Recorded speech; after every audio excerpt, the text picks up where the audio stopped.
Oh, nice. Okay. Hello, everybody. We are here to talk about with Rayne and Destro Designs, aka Michael, to talk about what a actual good GI Joe movie would look like. And so, in other words, we're going into fantasy, a fantasy world, a magical fantasy world with unicorns and Paramount not being in charge. And Debana Ventura not being allowed anywhere near the fucking set. You know what? To be honest, I think the only way that you wouldn't get Paramount involved is if somebody made the film. Yeah. Let's say we came up with $300 million. Oh yeah, and we made the film, and then took it to them and said, "Here's the film. Now distribute it." Yeah. But even that, because the studios want to be so heavy-handed and everything, and let me take that back, because the landmark of studios is changing now. You have the big blockbusters like the Marvel films, the DC films, and things like that they want. Those are the tent poles. But then everything else, because of all the new streaming services that are now making films, they're doing smaller independent films. And those are the ones that are getting new writers to come in and new ideas. The studio houses, the big ones, just want to keep putting out the same shit. They want to use the same IPs over and over again. They want the same actors, the same writers, the same directors, because that's what the market is comfortable with. Yes, yeah. Well, let's address the chat. Say hello to everybody here. We got a very active chat already. Jalen Gatton says, step one, remove Paramount. Highly agree. Love that idea. Orbit Askew is here. Thousand Wolves, Serpentor's Lair is here. Nice. And you were saying they'll never make one. They will never make a good movie with a strong white male lead. Whatever. They'll never do a live action G.I. Joe movie where Cobra Commander wears the hood. There is a rumor that the hood is going to be the San Diego Comic-Con, and that they have actually given up on the no hood, by the way. That is the rumor, that they are making the hood. Nice. I'm breaking that. I think they talked about it on a couple of different things. But, I don't know. Okay, so we got... So I know Mattel is in talks to sell out to Hasbro because is that true? What? Okay, interesting. We got some casting. Just Happy Plague Doctor says Gina Carano. Gina Carano, I would love in there somewhere. I don't think she could be Baroness personally. Baroness has to have an accent. This is my thing. I think Davina Duckworth is here as well, because I saw you were saying you actually like Sienna Miller. A lot of people like Sienna Miller. I hated Sienna Miller in Rise of Cobra. Absolutely hated her because she doesn't have an accent. What pisses me off specifically about Sienna Miller is, in real life, she should have an accent. She's fucking British. And then they put her in a movie where the only requirement is she's got to have some weird ass Eastern European block, or even like when the Snake Eyes Origins, they skipped the Eastern European block, which I think is where it should be. And then they gave her but they gave her like I forget I think the actress is from Spain or Portugal. I'm not sure where. And they gave her, and that was like, okay, that's acceptable. That's a European accent. And they just like, you can't just have an English, you can't have an American voice. It's just 100%. One thing you need. The only thing you need for Baroness, hot. Black. Well, it's almost like dark hair, and she has to have an accent. That's all you got to do. I feel like besides Cobra Commander's voice, I almost think that the Baroness's voice is one of the most recognizable audio or visual things from the Sunbow cartoon, because it was thick, that Dochling, it was very, very, that was a horrible impression, but it's, you get the point. I also think it would be good too, that I think that, oh God, because the Baroness, you could make such an absolute fucking lunatic, but yet good at what she does. And I think that would really like I think I've said it before, like I would love to write a story that has Destro and the Baroness, but viewed through the lens that they're more Mickey and Mallory Knox than maybe cold calculated, type of business people. There's a little more psycho in there, but nonetheless, if you found a middle ground with that, I think the Baroness could be like an unbelievable, like that's not them trying to give representation and writing this like strong female character. This is one bad bitch, and if they got the right girl to play her, it would be a fucking unbelievable character. Now I could go like we're gonna go casting later, a little bit later, but the casting that is because this is completely irrelevant because the woman is like 60 now. But is Femke Jensen circa Goldeneye would have been like the ideal Baroness casting, but Penelope Cruz would have been good too. Okay, yeah, and I'm not a fan personally, but back in the day, give it around Vanilla Sky type years, she would have been a good Baroness. Yeah, Famke Jensen's a really good call. She's got that like jaw, that she's like kind of a taller woman. Like I think that would have been amazing. Okay, Melton Copper's here. Good evening, insane toy collectors and oddly regressed loons. Operative D is here. Will R788 Miley Cyrus as Zorana. That's kind of weird. All right, I can see it. That's I kind of see it, but in a weird not. Way. That's not a bad casting. It's not. It's not bad. It's not terrible. It's not terrible. Even I know she can act. She acted. She started out as actress, but but she was like 12. Yeah. Actually, you know who I'd put as Baroness? Maybe who? Florence Pugh. Give her darker hair. She's got the an accent, the range. She's got the accent. She's got. We've never seen her with dark hair in a movie, so you know. We know she's got the fighting prowess for it. After she's done the Thunderbolts and things like that. Yeah. I feel like there's got to be a really good one. I can't think of Liz Hurley as Baroness. Yeah, I don't think I know new actors that well anymore. I think I've kind of forgotten about. Yo, that's a real thing. Like I was watching this. Honestly, brother, I was watching a commercial the other day, and it was for some festival thing, but I didn't know what it was at first, and they were saying all these. They sounded like phrases, and then at the end they showed like there was a logo, and I don't remember what it was for because I was so blown away. They listed about 20 artists, and I did not recognize a single one of them. So like, I'm totally out of the loop. At least I felt like a couple of years ago you still would get a handful of names that you would recognize, and it felt like you were still in the loop. When I saw this the other day, I officially feel like I'm out of the loop. Oh, you know what'd be good? The girl. We're skipping ahead, but. The woman who played the girlfriend in Captain America. Peggy Carter is the character, I think. God, I can't. Haley Atwell. Well, so she could also make a great Lady J. She could also. Emma Corrin, who was in. She played the bald-headed chick in Wolverine and Deadpool and Wolverine. She's a European actress that has she has dark hair normally. She's bald in that, but she's another one that could be the Baroness. That's a good one. Wait, this is a good one. Britney Spears, Roll the Dice.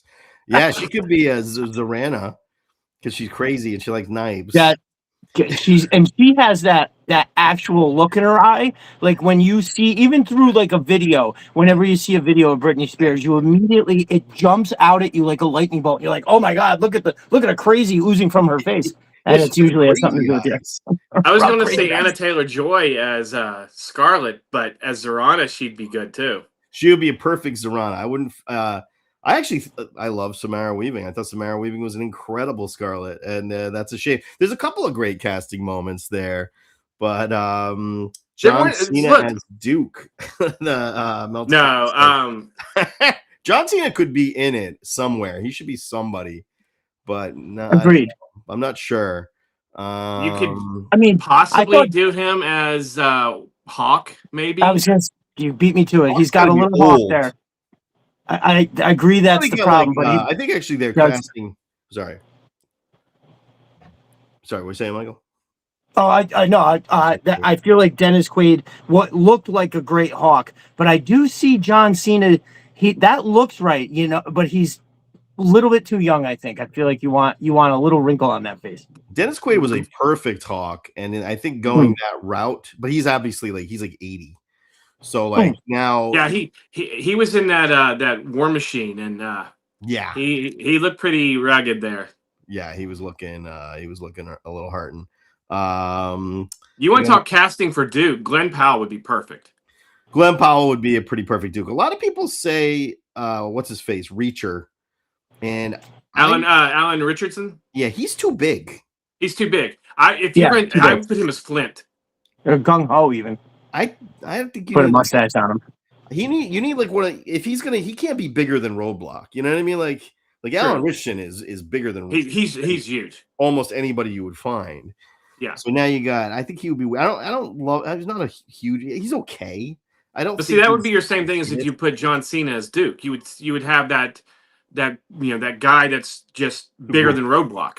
Yeah, he's too goofy. I think you need a good solid actor for Duke. Mm-hmm. And that's why I think Glenn Powell. Glenn Powell. Well, when I was writing the protocol G.I. Joe, Glenn Powell's exactly who I had envisioned as Duke. That I couldn't get get him out of my because especially after seeing him Running Man and things like that, he can do that hard-edged good guy really. I mean, because you want somebody like Chris Evans, because Duke is Captain America of G.I. Joe.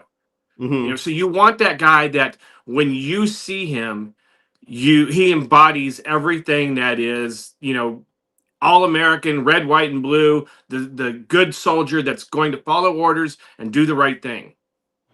Yeah. Oh, this is a great Michael Fassbender as Zartan is a great call. That's a good one. That's a fantastic call. Joel Kinnaman would be a good Duke. Yeah, I can totally see that. So there's an actor that I think would be good for Duke, but I'm never going to remember his name.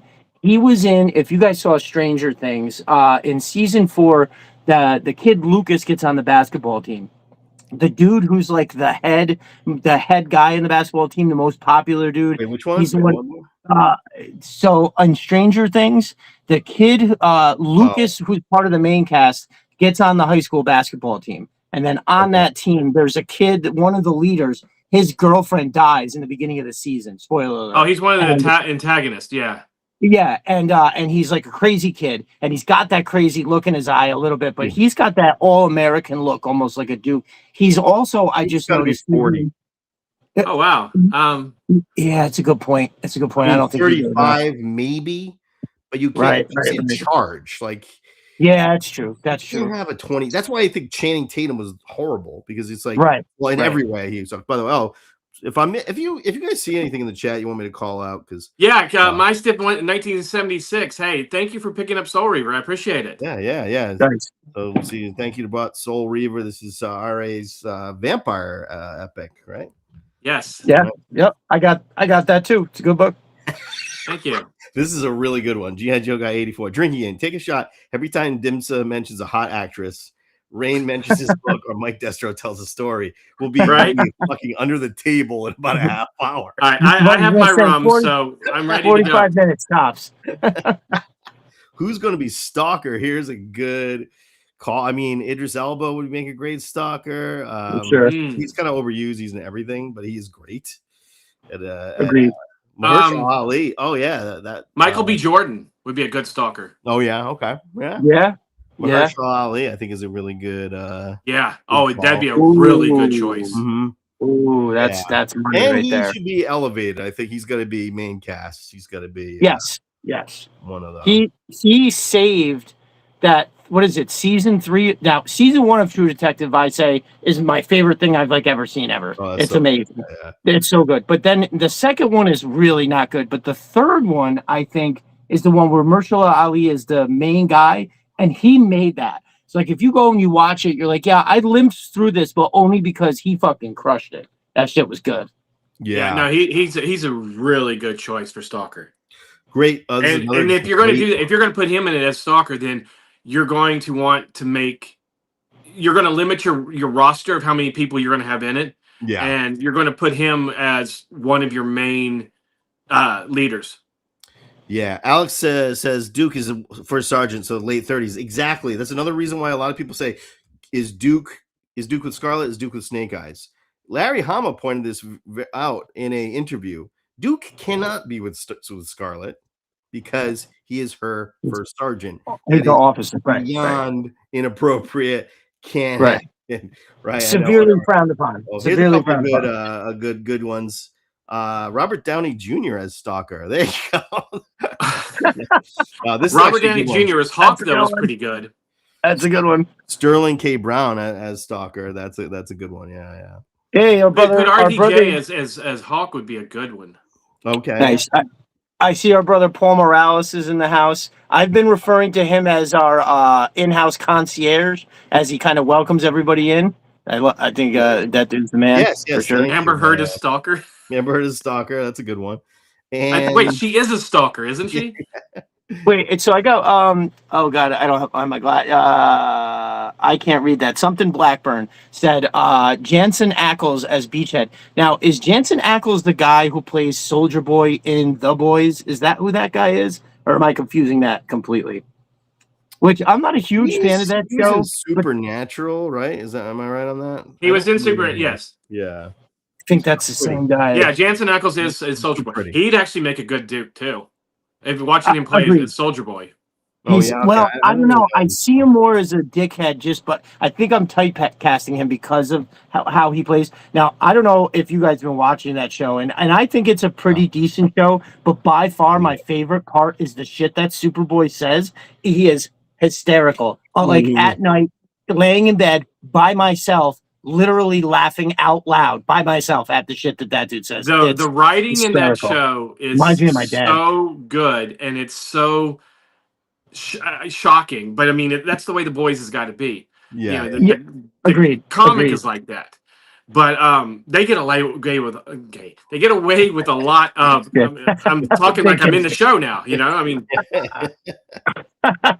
Brad Pitt as Hawk is not bad. Is not a bad choice either. I feel like what would have been great would have been a decade ago, Harrison Ford, but he's too old. And then what's his name? Big Trouble in Little China. Kurt Russell. Kurt Russell would have been like ideal Hawk. Oh, but he's probably up there. I think he looks pretty good right now. Kurt Russell in Monarch is really good. Yeah. So he can. I mean, he would be a good Hawk because you can have Hawk be a that aging out general. Yeah. That he should be. I think he has to. Yeah. Costner again, and he's riding on being huge in Yellowstone. I know he's not the greatest actor in the world, but he's good. He's decent. But in that role of Hawk, it would be really good. Yeah. So we jumped way ahead, which is fine. So here, just a couple things to talk about before we jump in. We lost RA. So we got the news. Should we address the news that everybody is leaving Hasbro? My God. Listen, you heard me. I did my best to put the positive spin on when Lenny left, because it was like there he is. So it was easy to say when it was phone, so it froze. Oh no.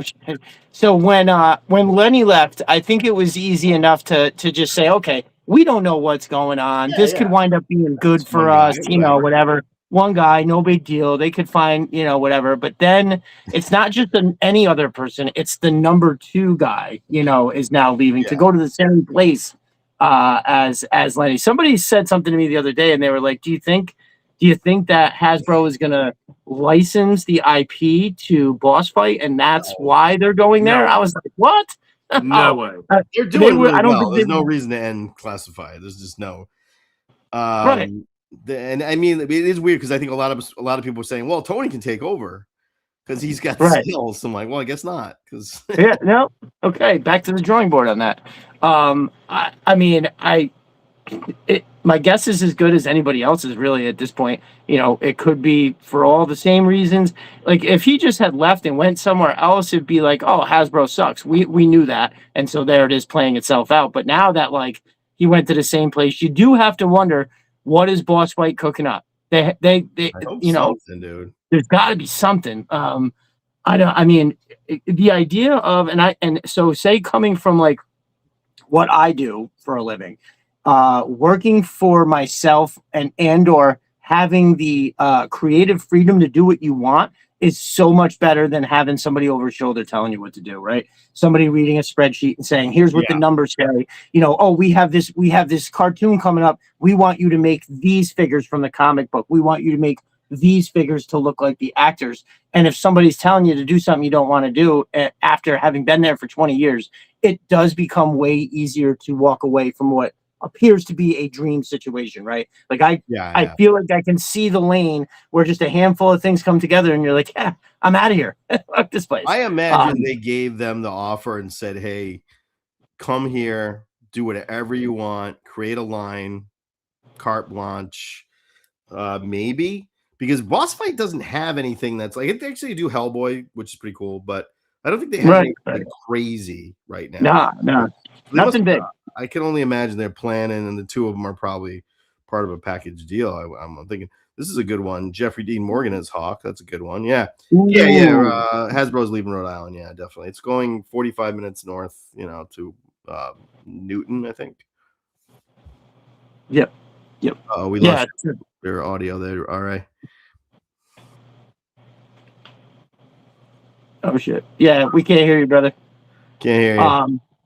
So yeah, I feel like we won't know until we know, right? Hasbro has no reason to tell us anything.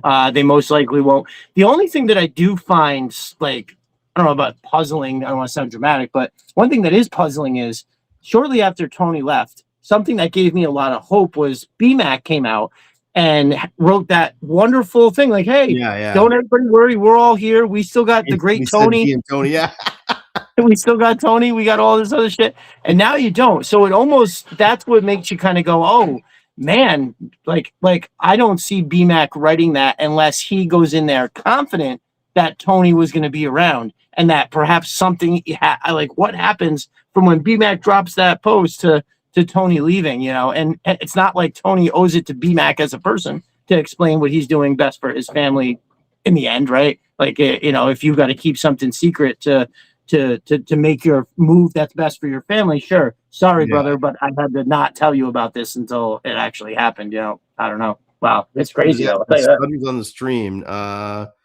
Davina says no. Stream is steady. Good. Yeah, it looks steady for me. I'm wired in, so looks good. Doesn't mean it doesn't fuck up every once in a while. But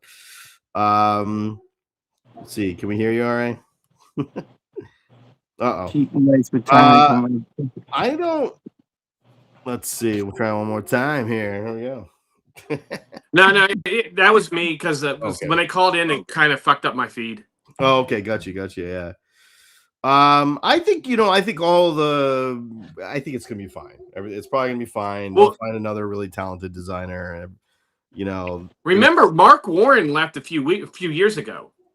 Yeah, Mark Warren was with them with Tony and with Lenny at the beginning, and he left. And it's not uncommon for designers to leave. Star Wars had this happen. Marvel's had this happen. Now, for two people to leave within a couple months of each other, that's a little strange. Weeks. But they did have we saw that they had a going away party with people from Hasbro, so they left in good standings. Yeah. Okay. There's also the woman that was in charge, I forget her name, who was in charge of the Hasbro connection to Walmart.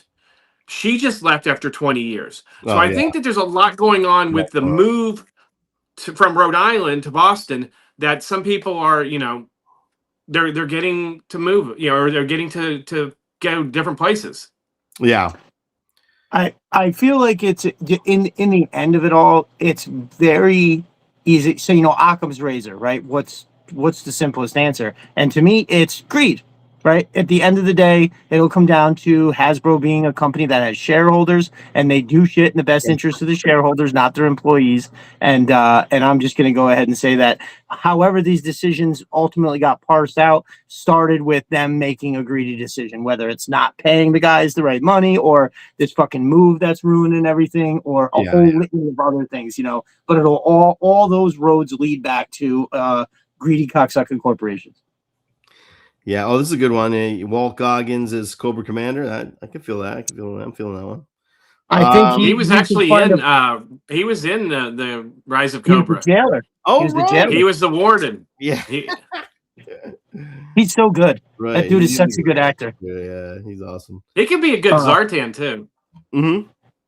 I agree. After seeing him as the Ghoul. But anyway, I think it's going to be fine. And we still probably have another year and a half, 2 years of Lenny and Tony's designs. Yeah. Who knows who they get? They might get somebody great. We'll see.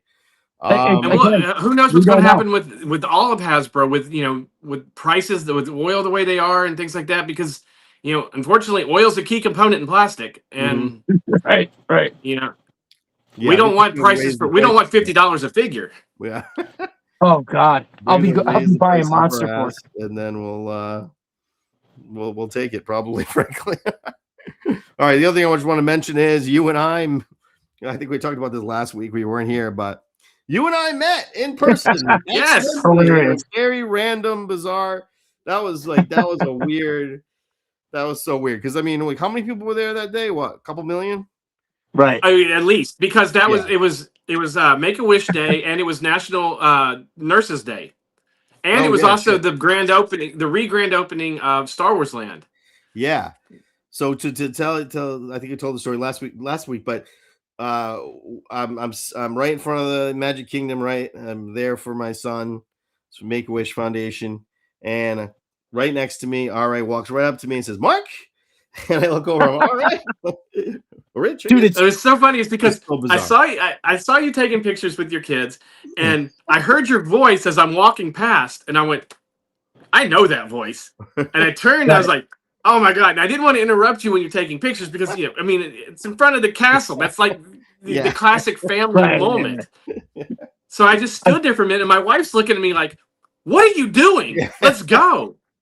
And then she heard your voice. Oh, she heard your voice, and she goes, "Oh, wait, I know that voice. That's really." She goes, "I hear that voice Mondays when you're." I'm like, "Yep." So, we stopped, and my daughter and my wife, they both felt awful. Like, my daughter wanted to talk to Scarlett for the longest time because Scarlett was so sweet coming up to her and talking to her, and but we didn't want to interrupt your guys' day because we know what it's like the first time, especially the first time you're there with your family. It's awesome. Yeah. For sure. But you want to talk about serendipity and a chance meeting? That was weird. Dude, yeah, it was very. I feel like even just us being there, but just being in the same spot is very odd. Yeah, that's so crazy. Crazy. So I feel like it's one of those things when you're somewhere that far away from home and you hear somebody call your name, you almost don't even want to turn around. You're like, what the fuck is happening right now? Who the hell is here? Like, that can't be good. Like, it happened before. I was on vacation in Cape Cod and I ran into somebody, but like, we're both from the same place. Cape Cod is not that far from upstate New York. I feel like it wasn't as unbelievably odd of a circumstance, but I remember when the dude first called out my name, I was like, I'm not turning around. Yeah. I don't know who that is. I'm not turning around.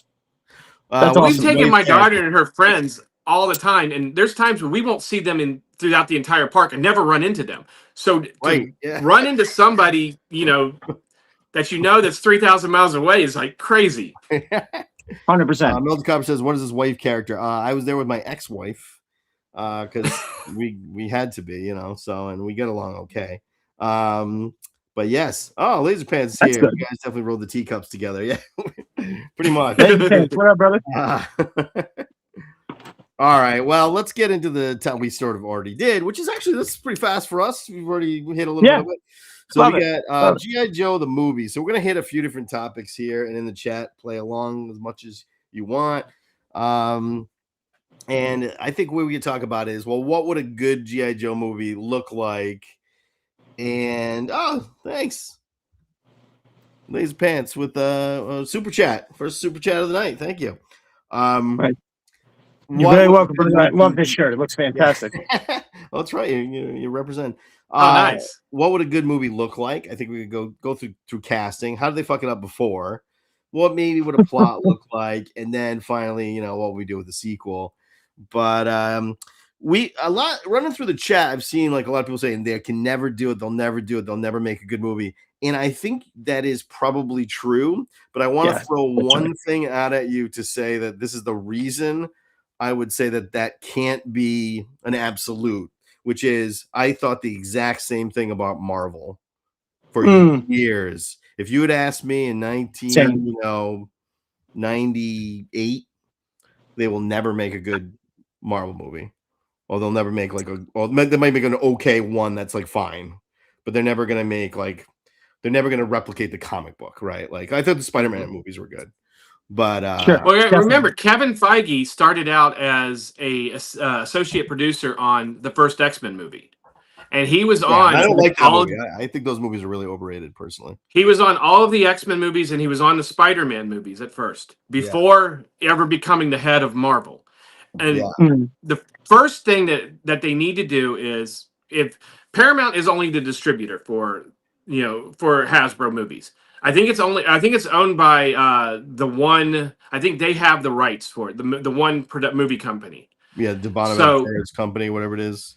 Right. Yeah. The first thing they need to do is they need to get somebody that's going to be in charge of their division, like a Kevin Feige, like like James Gunn is at DC. Yeah. Like he's kind of fucking that up.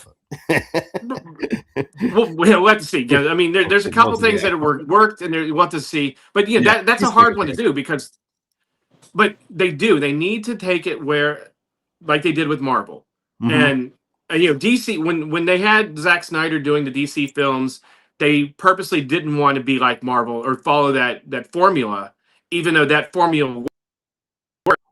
Multiple directors, multiple writers, and one person kind of overseeing the whole thing and say, you can use this one here, you can use that one there. These have to connect here. And, we need, you need to tell your story, but they still need to feel like each other. Yeah. And unfortunately, DC with the Snyderverse, they all got dark and gritty and started not feeling like the comic books. Right. Whereas Marvel said, no, we want to tell our own stories, but we want to feel like the comic books. That's where you start with this with Hasbro. Even if you're doing just G.I. Joe or Transformers or anything, and you're not putting them together, you still need to take them and take the studios and what the studios think out of it, and then and then do your story, and then let the studio say, I don't know if that's going to work. Maybe you're going too far with it, or maybe, you can't tell that part of the story, or you're getting too racy with this, or you're going over what our standards and practices is on this one. Yeah. Then wrangle it in, but you need to start with something that feels like what the fans have known.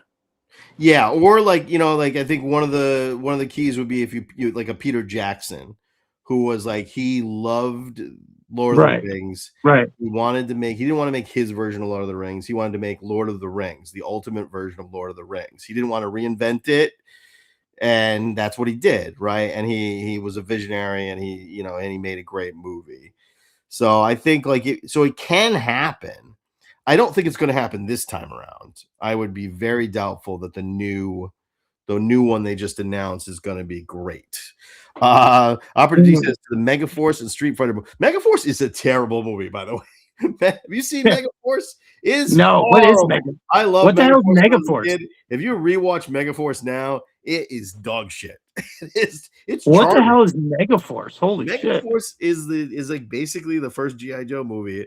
It's like it's a really bad. It's like it's made by the guy who made Smokey and the Bandit, and it's like this. Oh my god! Force of like windblown hair guys that they have like vehicles that have like rocket launchers and shit on them. So it does feel a lot like a G.I. Joe movie, but it feels like a really cheesy, horrible G.I. Joe movie. The Van Damme Street Fighter movie is one of the worst movies ever. It's better than Megaforce. Right. I think the only thing that's worse is Masters of the Universe and the Super Mario Brother movie. But even the new Street Fighter movie with all the WWE wrestlers, I'm scared of, and doesn't look like it's going to. It could be fun. It could be fun. They could make a great G.I. Joe movie. They probably won't, but they could. I think I'm saying it's not an impossibility. You get a visionary there, make it happen. It's got to be somebody that loves the product. I mean, you got like Dave Filoni at Star Wars.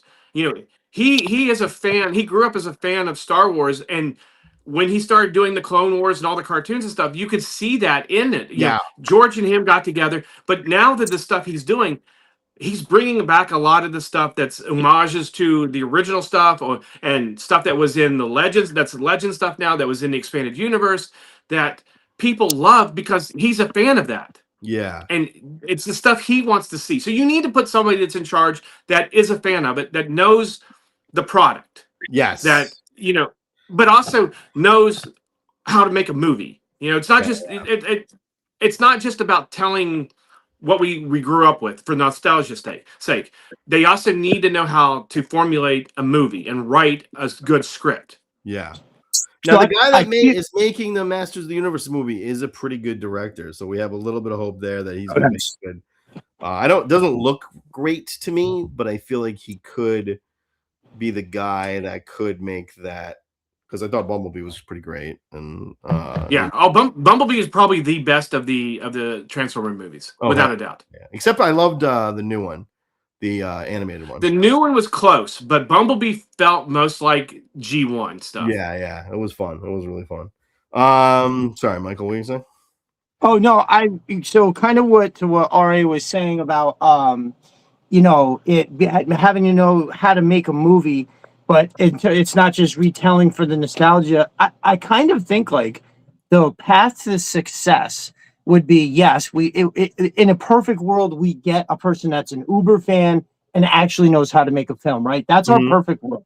Right now, we're probably not going to get perfect world. We're going to get something that flies by perfect world, right? Like a shooting star, like, hey, there goes perfect world. But we still might get there. And what I was thinking is that seeing as how finding that unicorn of a true fan who can also make a good movie, not just the director, but maybe the producer and like all the people that are involved to bring it together, you could just put your focus and energy into making a live action recreation of any of the plethora of shit that we have, right? Not necessarily, you don't like personally, Arise Fent to Arise is crazy ridiculous. Now, of course, it would be great to have maybe something else first to establish Cobra Commander as what and then worry about the Serpentor thing. But if maybe like the idea, I think that if you took something like the mass device, so or even the Pyramid of Darkness, in a sense that it represents the true battle between G.I. Joe and Cobra, where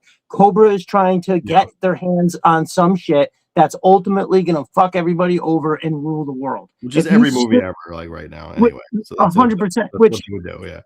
It's formulaic. It's perfectly.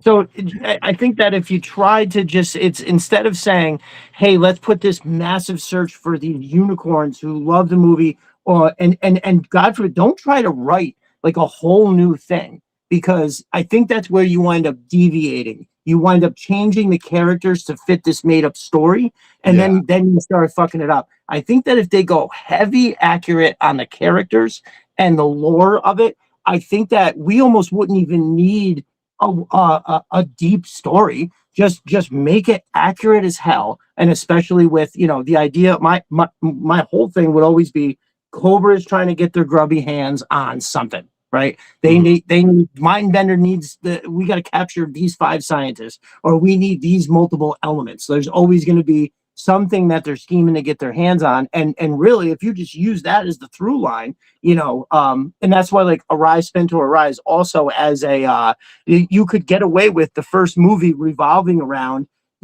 a botched mission started off and at Cobra Commander is retreating, and everybody is just like, yo, what are we gonna do with this guy? Like, this is years of this shit, and then it's like then starts the whole thing of, because Cobra Commander is like unhinged in the Arise Fent to Arise. He's doing crazy shit, he's saying crazy shit. So I don't know, I feel like that's a good but to the point I personally don't want cartoon anywhere near this fucking thing.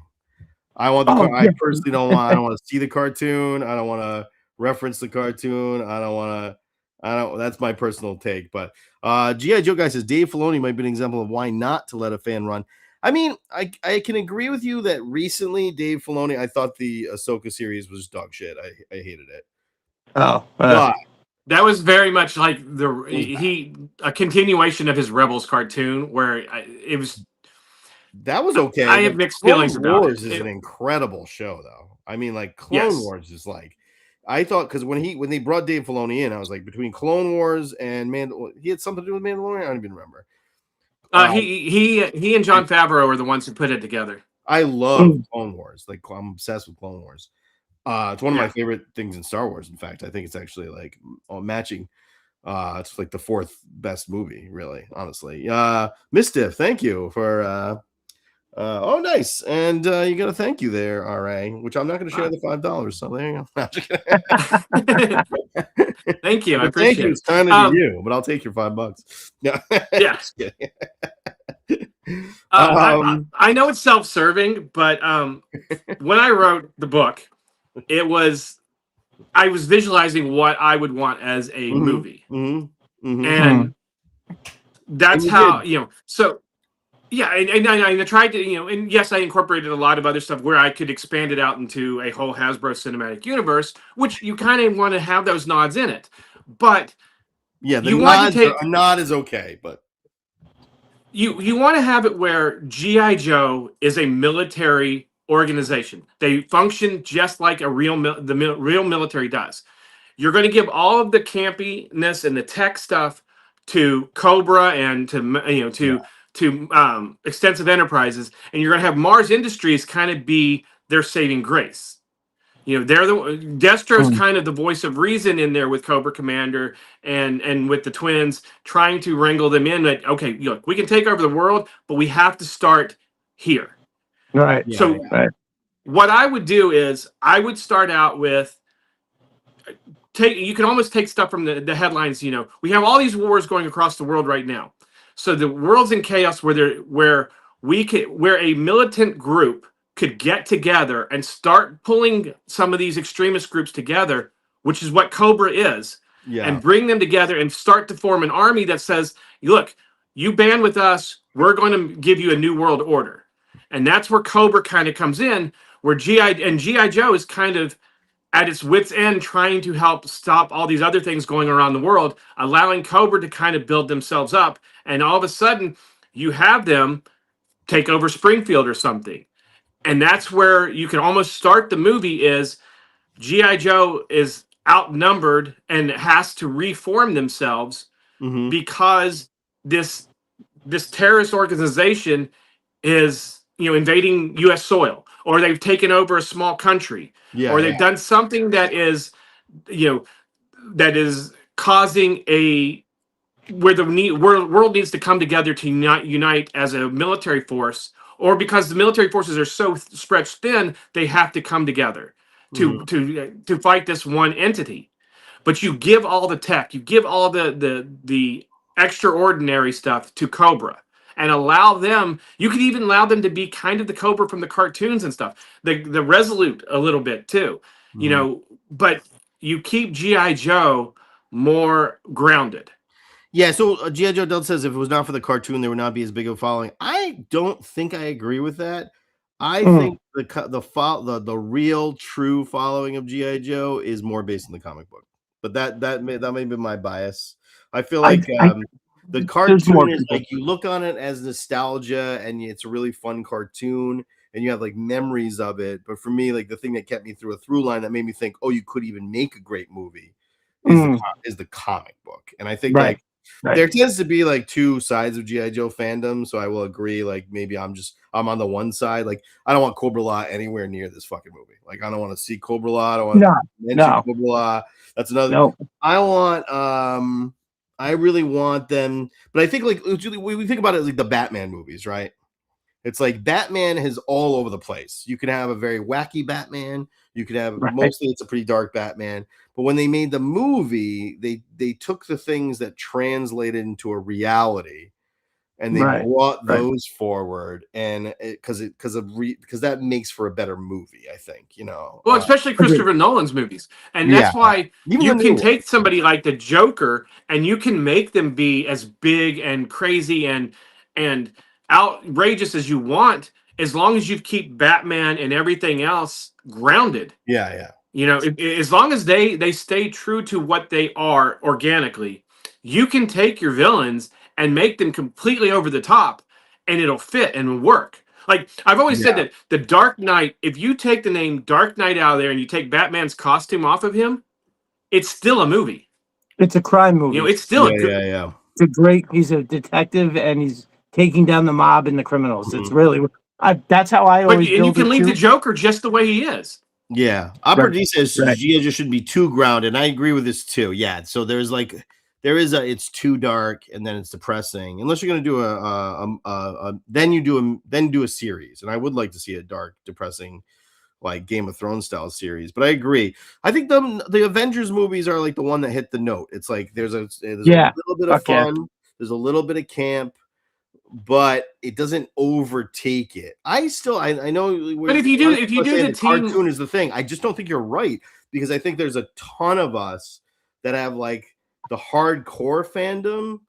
A lot of us come from the comics. Not everybody, but I think, or just the figures. Like for me, to me, it's the figures first, the comic book, then the cartoon is like the weird kind of quirky, goofy thing that I reference, but I don't take too seriously. Like, and you know, that I have a lot of love for it, but I don't think the cartoon is. I mean, you can't take the cartoon seriously. It's absolutely. Oh, you can't. And when you go back and watch it now, you look at it and you go, "Wow, this is kind of, you know." I mean, but yeah, no, I agree. Yeah, the comic books is. Sorry. But if you did the G.I. Joe team, kind of like Inglourious Bastards, you know, where they're serious, but they still have, each one of those guys has their own personality, and some of them are more campier than others, and there's some comic relief within that group. You can do it that way, but they stay pretty grounded in that. Yeah, exactly. And I think we got a bunch of the prefer the comics but enjoy the cartoons. Agree, can't differentiate. Yeah, I think the thing is though, you need both at this point. They're all kind of here, but we got a few comic book guys here. The cartoons are what got me into G.I. Joe, but the comic books are what kept me and made me a big fan.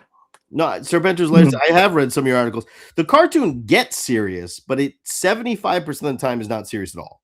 Like I'm like that. There's like 5 episodes that are really. There's like maybe 10 episodes that are really serious, but then the majority of it is ludicrous. They fight vegetables and shit. You know, I mean, like they have a Cold Slither. I mean, I've watched all of it. You know, multiple times and recently, and I just don't think like. Yeah, you have things like Worlds Without End, and but I don't even know that. I don't I love Worlds Without End, but I don't want it in a movie form, because I don't think I want portals and other worlds and shit, because you just don't need it in G.I. Joe. G.I. Joe is like you don't need that much science fiction when you have terrorists, fucking his tanks, night ravens. Like that's exciting shit. Like I don't need to see. I don't need to see time portals. I think that's a mistake. You don't need these crazy MacGuffins. No, because I think it's just too. There's so much cool shit, and the other thing is then it becomes like everything else. It's very much like an Avengers. Whereas, how many things do you have that are realistic, violent? Thing about terrorists and with giant vehicles, battle like tanks and ships. In a sort of military fantasy, there's almost nothing like that. So now you've got so it's like, well, does G.I. Joe become more like Avengers, or does G.I. Joe stay and be its own thing? You know what I mean? Which is is very unique. So I think, but if you did sequels and if you did sequels and crossovers and things like that, that's where you start to add it. But in a first G.I. Joe movie, you want to keep it more Earth-based and more closer to reality. I mean, you could have something like the Weather Dominator in it, but not have it be what it is. But you'd have to change it up to be, based in what is actually, technology. Yeah. And if you you could try to figure out a way to do that where it sounds like it's been, based in reality. But I don't think you need to go that way. I think you just need to have Cobra trying to take over something, or either a town or a country, or they need to be a terrorist organization that is doing what they do, and they can have, but you can have them have the high tech stuff. Yeah. Well, we got to, and that could be part of your MacGuffin, is that G.I. Joe is trying to, kind of like what they did with the Energon verse, where G.I. Joe now, is grabbing this technology, trying to figure out how to use it themselves. Yeah. I think you can. I mean, you can go James Bond style, levels of the threat, and it would be just as exciting. Or Mission Impossible. It would just be like, I just don't know why you need to go crazy sci-fi. So that's my personal opinion. I don't like. I think a little sci-fi. Oh, thank you, David Deister. Appreciate it. Get Zack Snyder or Anthony and Joe Russo would be a perfect, because I think Winter Soldier is the perfect tone. Boom. There you go. Movie. Perfect. Agreed. Yep. Agreed. I think the device that they used in Retaliation, the Zeus, where it's a satellite that just holds an eye beam. Yeah. And it just perfect. Yeah. Perfect. That's the level. Even the nanomites, I didn't like the nanomites too much, but it wasn't. I hate that movie, but yeah. I mean, if you use it, what's that? How the fuck would they do Destro? Like, that's the crazy shit. Like, I think Destro has a static helmet, doesn't need to move. Right. You can have. I think RA has a pretty good take on Destro's helmet. True. Thank you. I appreciate it. You describe your take. It's like a way that it moves, but I think you had a pretty good idea of it. They use the same beryllium that he uses for his mask, but his scientists his R&D department has used it use plastic polymers to make the metal more pliable, so he can use it as his facial structure will move with the mask, and he even can use it for gauntlets and for his hands and stuff. But it gives him extra protection. But because it's more pliable, then it will, he can move his mouth with it. Yeah. Speaking of mouths, I even put in. I put in the whole. I broke down the elemental code for it and put it in the book too. So I don't. I'm trying to do it in layman's terms on his. Yeah. Speaking of lips, okay, so this is we've hit many topics already, but in the one, here's the first question: what should they not do? Which is like what they did before. None of this lip shit. Although the original Snake Eyes figure, Snake Eyes version 2, does kind of have lips. That must be a go. Right. But I don't want to hear that. The best thing about that is the visor that on that head. That's the only thing that I'll give you. Why does he have a face? That's just why is he? And he's in a rubber suit. It's like, put him in. I don't know. Have you guys seen the fan film that is? It's like an hour and a half long. I actually interviewed the director. It's Crimson Archer. It's a fan film about Crimson Archer. I'm going to agree with you, Serpentor's Lair. Never cast Marlon Wayans. I do not like Marlon. I mean, the Wayans, all the Wayans brothers, I love, except Marlon. Like, the other two are great. Then you got Marlon. I can't stand Marlon. No, you want to cast Damon? I'm fine. Oh, he's probably old, but whatever.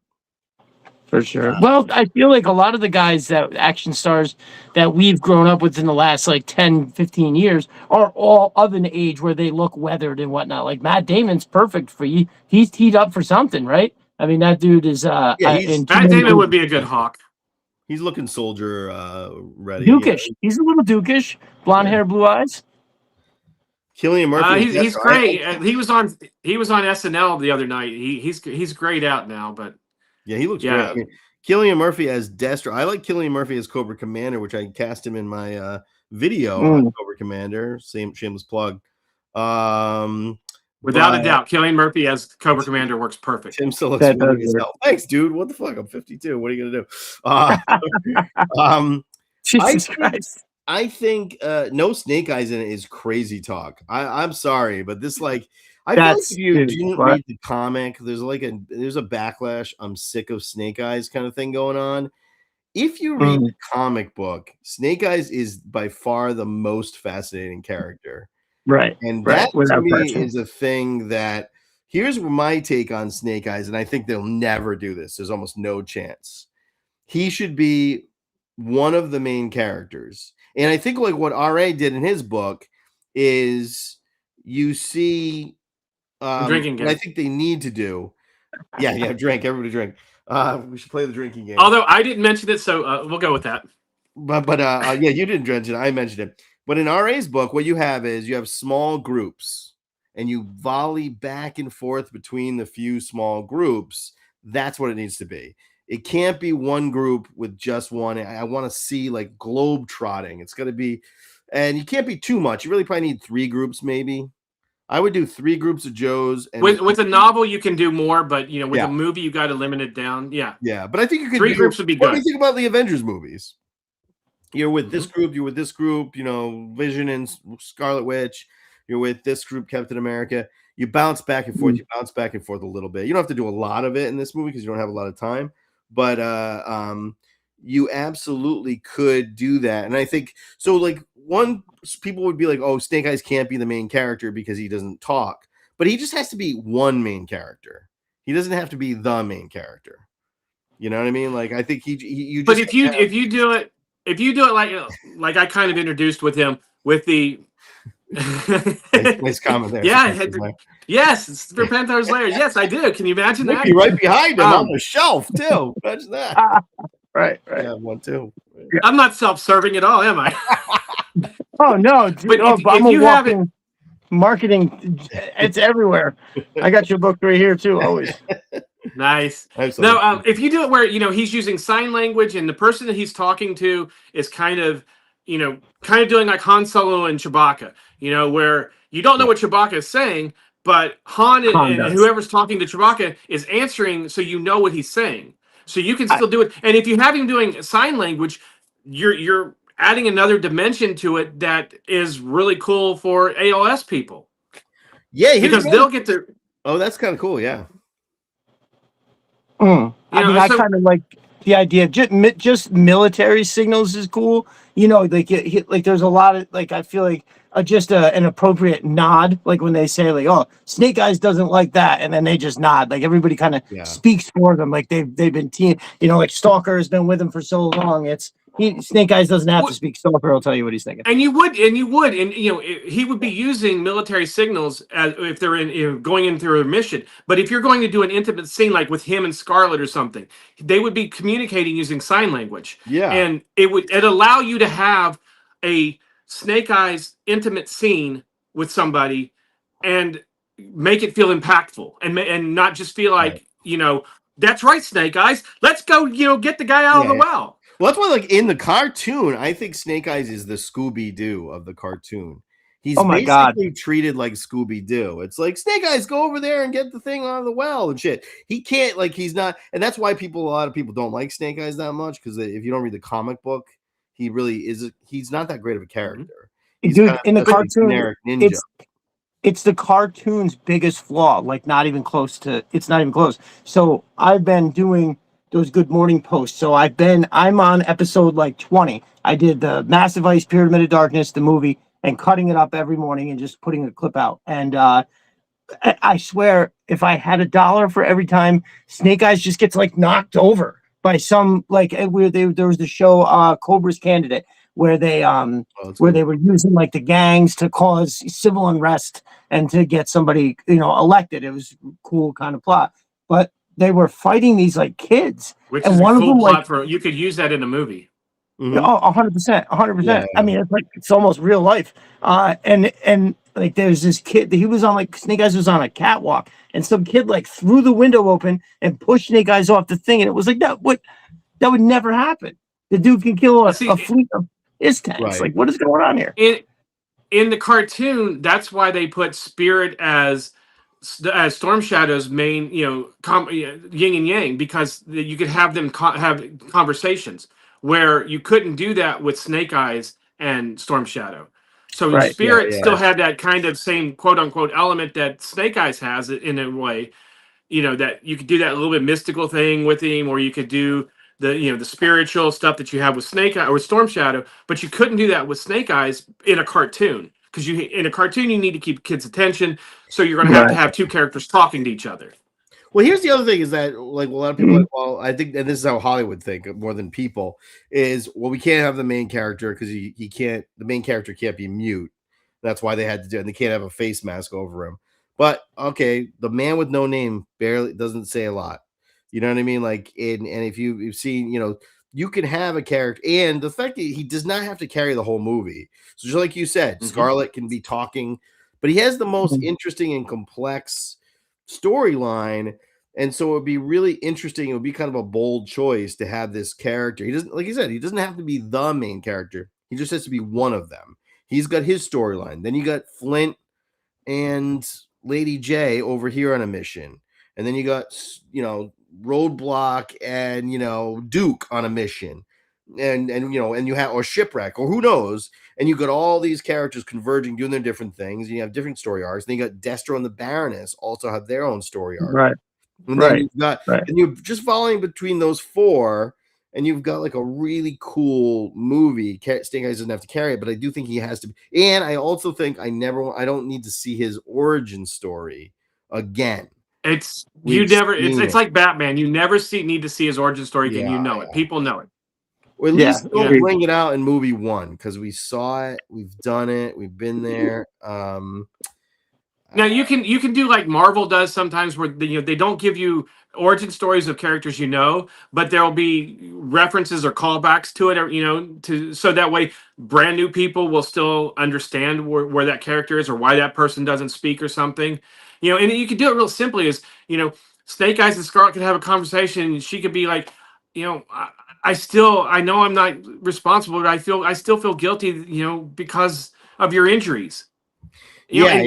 Boom, and he did it like a half of a scene, and now all of a sudden the audience goes, "That's why he can't talk." Okay, he was injured in battle, and Scarlet was kind of responsible. Was she was there at some point, or somehow she was involved in it. Yeah, and you've told it, and the audience now can pick up and know exactly what's going on. The other thing with him doing sign language is it's very sellable to a Hollywood studio.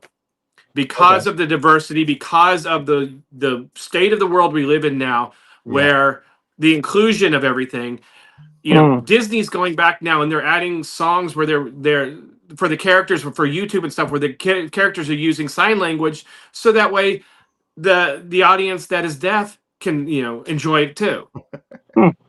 That's interesting. I know. I know. Retaliation had a chance. It wasn't going to try to rectify the absurdity of Rise of Cobra. Look up the history of the producers, and Kevin Smith has said, "Oh, I want to see that. I don't know if you can help me find that. I would love to see that." What is it now, folks? He's only got 44 likes. The man is never going to escape his day job. I'm doing fine, man. I'm doing all right. Believe me. You should like my day job, first of all, and I'm doing pretty. YouTube's doing pretty well, but I will still take your likes. Yes, and your money or whatever, but let's see. Let me address some. Don't need a full Snake Eyes movie. No, that is the idea of a Snake Eyes Origins movie was the dumbest idea ever, because you have the whole idea of Snake Eyes is he's a mystery. And then, like, what was great about it was 2-3 years in, it was about issue 26, right? So that was like 2 years in, after living with this guy as a mystery, then you tell his story. You can't tell the story immediately. That's stupid as shit. That is just like, it's just such a freaking waste of time. Thank you. Walter's World is here. Here we go. Hey, what's up, my brother? Thank you. Yeah. Absolutely ridiculous to tell the story ahead of time. It's like you've built no mystery, and it's like that's the dumbest thing they could have ever done. But anyways, that would be another thing they should not do. No mouth on Snake Eyes, no origin of Snake Eyes. What I would like to see, the rivalry between Snake Eyes and Storm Shadow explored, but the mystery. Maybe have them have a moment where they fight and then they save each other. Like he's gonna kill him and he doesn't, or something like that. That makes the audience go, "Ooh, what's that about? Ooh, I want to see more." Have Snake, like you said, Scarlet talks about, "Oh, this is how you get your scars. I'm in love with you." Whatever. And then later, maybe get into it in movie 2, movie 3, but you can let just Snake Eyes be Snake Eyes. But he should be this weird, cool, silent, badass hero, and I think he should be one of the main characters. Who else would you put in this is a good question. Who would you have? Who would be your dream cast? There's some we gotta leave for, I think, the sequels, right? But there's gotta be some we gotta have in movie 1, and this is one of the big annoying things about the movies they put out is they just leave so many of them on the table. So in the chat, we'll go around the room here, but who would you say? I think, and one of the things they made a mistake with the movies is They should have switched the way the GI Joe teams were in Rise of Cobra and Retaliation, and have a small GI Joe force as the start out, and then the sequel is where it expands, and they have the pit, and they have the technology and stuff. You could even throw in accelerator suits at that point if you wanted, for maybe a couple Joes. Yeah. But not to have it start out with them like that. I'm into them having a little bit of scope to it. I don't like, you could do a very small unit movie, but I feel like it just wouldn't fulfill the promise of G.I. Joe. I feel like, volleying back and forth between a few units would be a good. Do like Original 13. I mean, it doesn't have to be those those same characters. You think? Yeah. I don't know. I'm not saying the same characters, but I mean that you gotta go big first movie. Not as big as Rise of Cobra, but what I don't like about Rise of Cobra is they had a giant force, but they focused on 7. You know what I mean? Whereas, like, if you have the giant, instead of having the giant force, have one unit doing this here, one unit doing this here, one unit doing this here. One's more important, but we volley back and forth. Why not do that? I don't know. To me, that, because then you can do that kind of like Mission Impossible sort of does this stuff. It's like globe trotting, kind of massive, a little big. I don't know. That's my take on it. Then you kind of do like I did in the book, where you have Hawk or somebody else recruiting, Joes in the towards the beginning of it, and you start to build your teams there, and you could even do kind of like what I did with where you can throw Sergeant Slaughter in. Is he's at the training center, dividing up the teams, to send out on missions. Right. Yeah, and they don't have to be in it a lot. Even the other way you could do it is you could have like the main unit, no accelerator, 7 characters, but they go to a different environment. Right, so they go to the Arctic, and in the Arctic is Gung Ho, Snow Job, Ice Alpine, and Bazooka, and we meet them for like 5 minutes, and that's really it, maybe. And then they move on, and they go to. We're still following the one unit, but we go back and forth to we see a good amount of characters. So I feel like that's key to success. Roadblock and Gung Ho, right? That is you do. I think that's key to success. Shipwreck. I use Shipwreck, where I had him get a team out from where Cobra was. He's in the Ukraine, and one of the characters knows he's there, and he helps them get from Cobra Island back to the base. That's how you can do it. You can add those characters where they're there to help the main team, and they're just cutting in and out of the show or the movie. Right. Yeah, I think the globetrotting. What's that? Sorry, go ahead. No, you go for it. I'm talking. I was going to say the globetrotting idea, I think, is one of my pillars of it, because one of the things I like about when you look at Pyramid of Darkness, Arise, Spectre, Arise, the Mass Device, they all have the team like in all these different places. And to me, that was one of the most fascinating parts. It was like, they're not playing. They're like all over the world. They always had somebody in the Arctic, some kind of a jungle, some kind of like a city, and it, I don't know. I think it's a blueprint to success, and that sticking along with canon and making sure Cobra's basically just trying to take over the world. I think if you nail those 3 things, everything else won't matter. It would be fucking perfect. Because it definitely shows diversity. That's a way to use it when you're writing a movie or something. It's an easy way to get a lot of characters in to a small space, because if you're globetrotting and you have people going on different missions, then that way you're not keeping the audience focused on one linear line. You can show them what's going on in different places, which allows you to put in more characters, because this group is here, this group is in Asia, this group is in Antarctica, and they're all focusing on the same mission of what they have to achieve. But they're all doing the different, their own missions to accomplish a part of it. And then allows you to bring them all back together at the very end for the big battle, just like Avengers Endgame did. Or even think about how many characters in Lord of the Rings? 500. I mean, you don't. You can be with your unit, your unit of 10 or whatever. And this is a pretty good list, Joshua Blackburn. So I'm going to ask you guys to building off of Joshua's list. Who would you add? Duke, Stalker, Snake Eyes, all essential. Absolutely. Scarlet, Flint, absolutely essential. Beachhead, absolutely essential. I agree with Clutch because you want somebody who can drive drive them around. Roadblock, Lady J. Who would you add? Who would you need to have? I'll go with let me Michael, who would you have? Who would you add to that list? I'd have to go with some of my non-gun toting guys, and I think we live in a world with the computers are so prominent. The internet is used to do so many different things. It connects us. Communication throws key.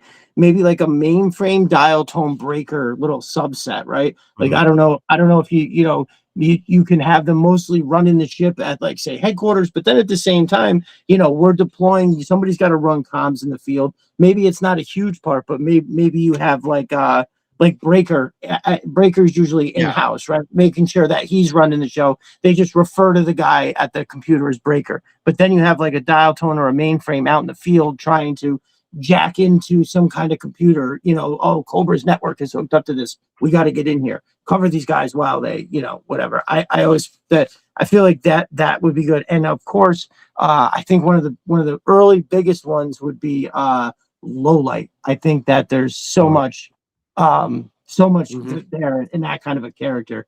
I think that would be absolutely awesome. I'd love to see a really good take on a Viper. And I feel like there's room that you could do for the Cobra side of things. I feel like there's room for you to have like boots on the ground guys that have the just a face mask thing, right? Like a black piece of cloth, and then they're wearing something like the regular troopers. But then you have brigade, man.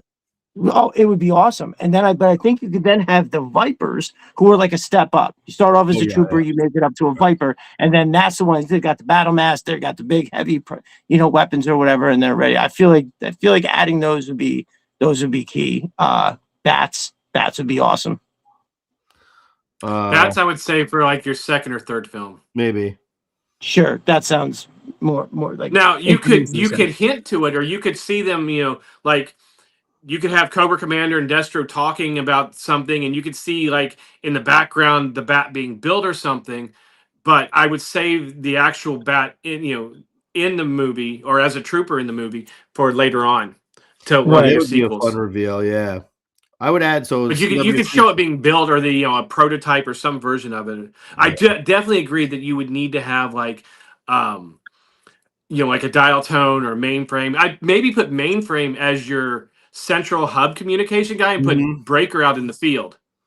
Yeah, they wouldn't have to. He would not have to have a big role at all. He's just there, right? He closes gum. He's there for 2 minutes, and that's basically it. You without a doubt, I would put Spirit in it.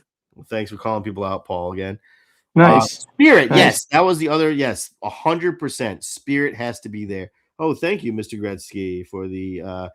I would put Alpine and Bazooka. I've argued that we should put Alpine and Bazooka and get comedians. Just get a duo of comedians to play them. Just some, whatever. They don't have to be A-listers. They could be B-listers. John C. Reilly as Bazooka. That'd be amazing.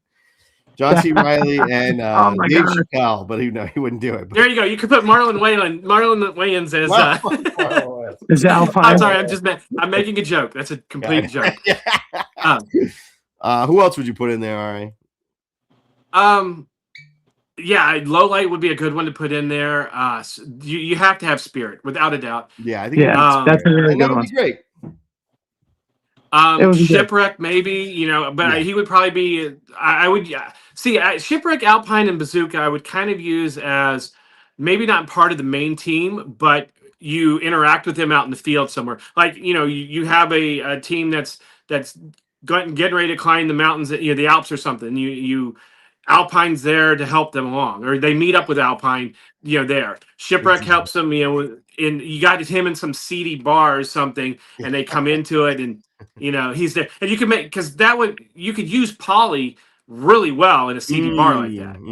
Now Shipwreck, nice. I would agree with you. Keep him in the first movie, but then in the second movie, You know, like they'll do that in some of the Avengers movies, like a character who's like a side character, or even the Marvel, like Star Wars. And then in the second movie, now they're kind of main cast. Maybe Right, even get their own exactly. thing. And like maybe somebody else falls away. Like we don't need to see the Flint Lady J And story. I'm sorry, you guys left out rock and roll, but rock and roll is another must. Yeah. I would put in rock and roll, Spirit, Shipwreck. Alpine Bazooka is a good call. Who else is a must-have? We have to have Hawk, obviously, at the home base. And I think you know what I would put in some new ones or some comic book ones. So add to the roster. Give you a couple. Firewall's a great one to put in. To put in with mainframe in the comms office. Or Shooter. Shooter would be great. Shooter's a great one. They love the diversity, and and to be clear, I like it. Jinx. Like I'm not one of those people who's like, no diversity, fuck it. Especially in G.I. Joe, which is incredibly diverse anyway. Right. Yeah, why not have a cool? I think somebody mentioned here. I'm sorry if I missed it. Megan Good as Shooter, which I love Megan Good. I think she's super hot. Yeah, and a very good actress. She's really good in the movie Brick. Has anybody seen the movie Brick? Yeah. No, I never seen that one. Fantastic, that movie. Why okay? This is a very good, and I think you're probably right. Why a movie? Why not a series? And I think you're probably right. Yeah, it would be better.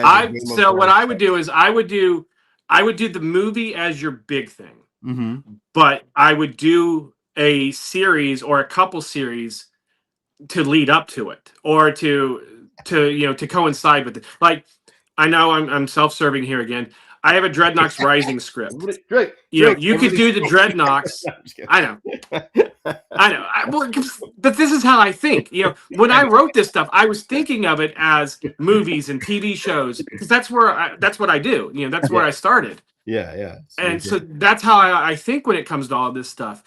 And I would do a Dreadnoks show, which you could use that to build up and kind of give you some hints to Cobra and do things that you couldn't do in a movie or expand it. You could do a Night Force series. You could do, some of these other things that coincide with your movie, but like Marvel does, where they're not necessarily, they don't all have to connect directly, but they're all part of the same verse. Yeah. Right. Another character I put in there is Doc. Oh yeah, Joe Morton would have been a good Doc, although he's probably up there in years. I heard somebody say Wild Bill. I tried to scroll back to see who it was. Wild Bill would be good. I'd also have Ace. Wild Bill would just you'd have to have a F-14 like you have to have an aerial dogfight. And so that's why Ace doesn't have to be much of a character. He just has to show up for the aerial dogfight. Right. It's the same thing with Wild Bill. He just has to transport you there, and he doesn't. And he's just color. He's just like a fun character. Shows up for 2 minutes. He's like the guy in the fifth guy in the row in like a Star Wars movie. He doesn't have to be. It doesn't have to. That's what I'm saying. Like you can have more characters than they've done before. Like in Rise of Cobra, they had a bunch of characters in the background. They didn't use any of them. In the Retaliation, they focused on 6 characters. And it's just, but there's no need for that. Yeah, diversity. You don't mean. But if you're having them go, if you're having them doing world, globe trotting, and each team has to go out and either save a scientist or get something or do something or stop something, you can add as many characters as you want within the frame of that scope of the story. Yeah. You don't have, and you don't have to have them as main characters. Granted, you're probably gonna have your Dukes and Scarlet, and some of them be the ones that are in majority of the scenes, or or cut in between those scenes where you have Roadblock and Rock and Roll and everybody out on their mission, and they're contacting Duke. Hey, we've encountered Cobra. What do you want us to do? We didn't expect him here. They've showed up. Do we engage? Do we not engage? Things like and then you can use that to switch between your scene, your different scenes, or your different groups of characters. Oh, so we handled the GI Joes that we want. Is anybody missing from that list? I feel like we covered it. I feel like the original list that was put up there, and then you added Spirit, and I was kind of cool with it. Sorry, you want to add anything, Michael? But I was just going to say, Melted Copper suggests Ben Shapiro as Scoop. It's very weird. Who would you have for Cobra? Now, because in the past we've had Firefly, we've had Zartan, we've had Cobra Commander, we had Storm Shadow, we had Baroness. Got to have all of them. They have to be there. But we have missed a ton of them, and I think you need a couple of them for this first movie. Obviously, you want to save a few for movie 2, movie 3, but I think you need a couple of them. Who would you add into that list of the key Cobra? And for you in the chat as well, who would you put in for key Cobra? Serpentor, yeah, I think Serpentor's a good sequel guy. That would be that's something to look forward to. You could, if you're going to do Serpentor, if you're going to do Serpentor, you can allude to him at some point, maybe real quickly in the first one, or he could be your mid-credit teaser or something. But yeah, you don't want Serpentor in the first one. Not unless you're going to use him like IEDW did with him being, like the spiritual leader of, of Cobra or some way involved with that. But then you're going to open yourself up for some other stuff. How awesome would he be as a sequel, though? He would be like maybe third movie. He would be incredible as a third movie, and then your fourth movie is Civil War. So, absolutely. The Cobra Civil War, G.I. and Destro's Iron Grenadiers and all that. I mean, you don't even have G.I. Joe in that movie. Oh yeah, in Civil War, you just keep G.I. Joe out. I mean, I think. Sorry, go ahead. Go ahead. Go ahead. I think you got to fill out the Cobra Command. So number one, you'd have to go with Mindbender, right? Because he's going to be so key to every freaking thing that they do. Then also Major Blood. I think you can have such a says, and that is 100%. You need Major Blood. Yeah, for sure. And Scrap Major Blood is your troop commander. Yeah. Right. That's what I'm saying. He's the man. He doesn't need to do a lot. He just shows up, he yells shit, he's obnoxious, and he kills. Reads some poetry. And Mindbender, I would only use in maybe 2 scenes, maybe 3 at the most, where they go into his lab and they talk to him, or he comes to show them something. They interact with him just briefly, but I wouldn't overuse him in it. Mm-hmm. I would save him for when you really want to bring out like a zombie trooper or something really outrageous. You can go to him for it. You do. I would put the twins in for just a little bit. Yeah, twins must have the twins because they're the money. You may not even see them in the first one, or you may see them on a conference call or something. You may not, or it's just the silhouettes of them. And just you keep them kind of mysterious, but they are the financial backing of how this. So that way, it makes sense of how this terrorist organization has all this money. Cocaine. I would throw the twins in, and I would throw in Major Blood, Carl Urban. You know what would make a great Major Blood? Who's the actor from District 9? Charlton Copley. Charlton Copley would be the perfect me. He's not Australian, South African, but he's 100% perfect. I think I think that's my favorite suggestion for any of the characters so far. Because that dude acts his fucking ass off too. That dude is good. Carl Urban wouldn't be bad, but I think it would be like one of those things where now you're just watching Carl Urban be Major Butcher Blood again. Right. Yeah. That's why he'd be Butcher again. Logan Paul as Buzzer because he's punchable. All right. Yeah, maybe just that's not bad. No, that's put him in the same category as Damon Wayans. No. Yeah, I hate him so much. Crystal Ball. I feel like Steven. Hey, Steven. Crystal Ball. I feel like put Crystal Ball in. I think I always liked Crystal Ball because you think Serpentor with all of the personalities is going to be superstitious. Right. So he's going to be a guy who's used to having a spiritual advisor. Right. That's when you bring Crystal Ball in. He's Serpentor's spiritual advisor, and you bring him in movie whatever 3, 4. I love it. I hate to say it because I know you're. Sorry, yeah. I know you're gonna hate Scrap Iron definitely. But I know you're gonna hate this one. But if you use Crystal Ball, you could use Cobra Law as the mystical myth that he uses as his source of magic or his source of power. Yeah. Crocmaster. Michael Foley says Crocmaster. You know what I think Crocmaster would be awesome? G.I. Joe is invading the sewer systems of Cobra Island in one of the movies. And Crocmaster's just there, and that's it. He's just there with his crocodiles. They fight him. That's it. That's all he has to do. Like this. It would be a With the very water. cool sequence. Can you imagine that? Tunnel rat beachhead sneaking through the tunnels of Cobra Island and just a freaking crocodile fight with Crocmaster in it. That would be like as almost like a horror sequence. That would be awesome. That's exactly how you use him. Yeah. Yes. You can't roll up on him. Time on him. But eyes are sticking out of the water like this. Yeah, right. Exactly. Raptor, I wouldn't have. I wouldn't have Raptor in the first movie or two, and because you're going to end up he's going to be like Falcon. As soon as you put him in the movie, he's Falcon.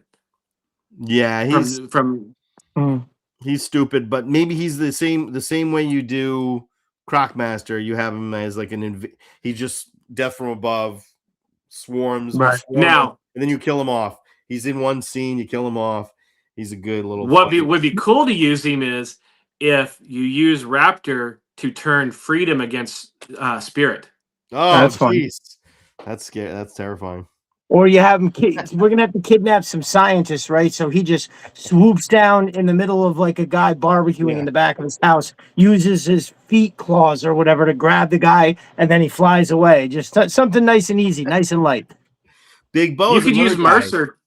What's that? Mercer. Great. He's a good sequel character, I think. Put him in 3. Right. But see, you could put him in this as just like maybe a scene or two, and then really develop him in the next one. Carl Urban would be a good. Somebody mentioned Carl Urban. Carl Urban would make Mercer version 2, which I always liked better than Mercer. He's got that's more weird, right? Yeah, he is. He would be awesome. I can see that. That would be good. Wait, Anthony Hopkins back from the dead. I don't think he's dead, dude. Anthony Hopkins he's not dead. He's not dead. He's not dead. Why are you killing poor Anthony Hopkins? I think you're thinking of Burgess Bear. Excuse me. Rum didn't go down right. Burgess Meredith. But God Almighty, I can't even talk right now. Yeah. Ooh, okay. Oh, no. I'm going to regroup.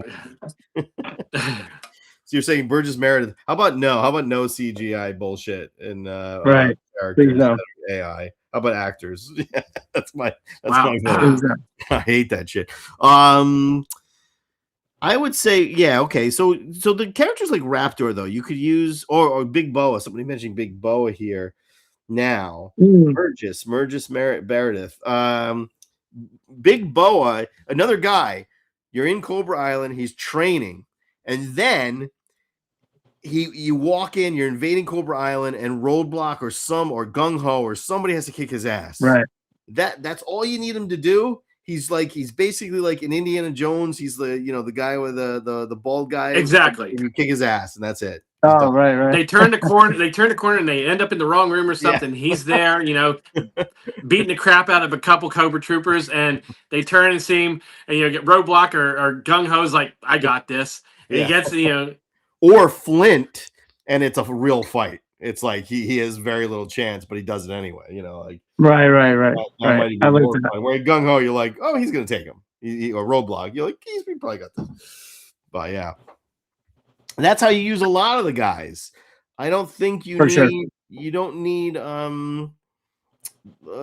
somebody like Major Blood. He should just be there the whole time. He's always there. He's in the background. Anytime there's interaction with the troopers or anything like that, he's the one that needs to.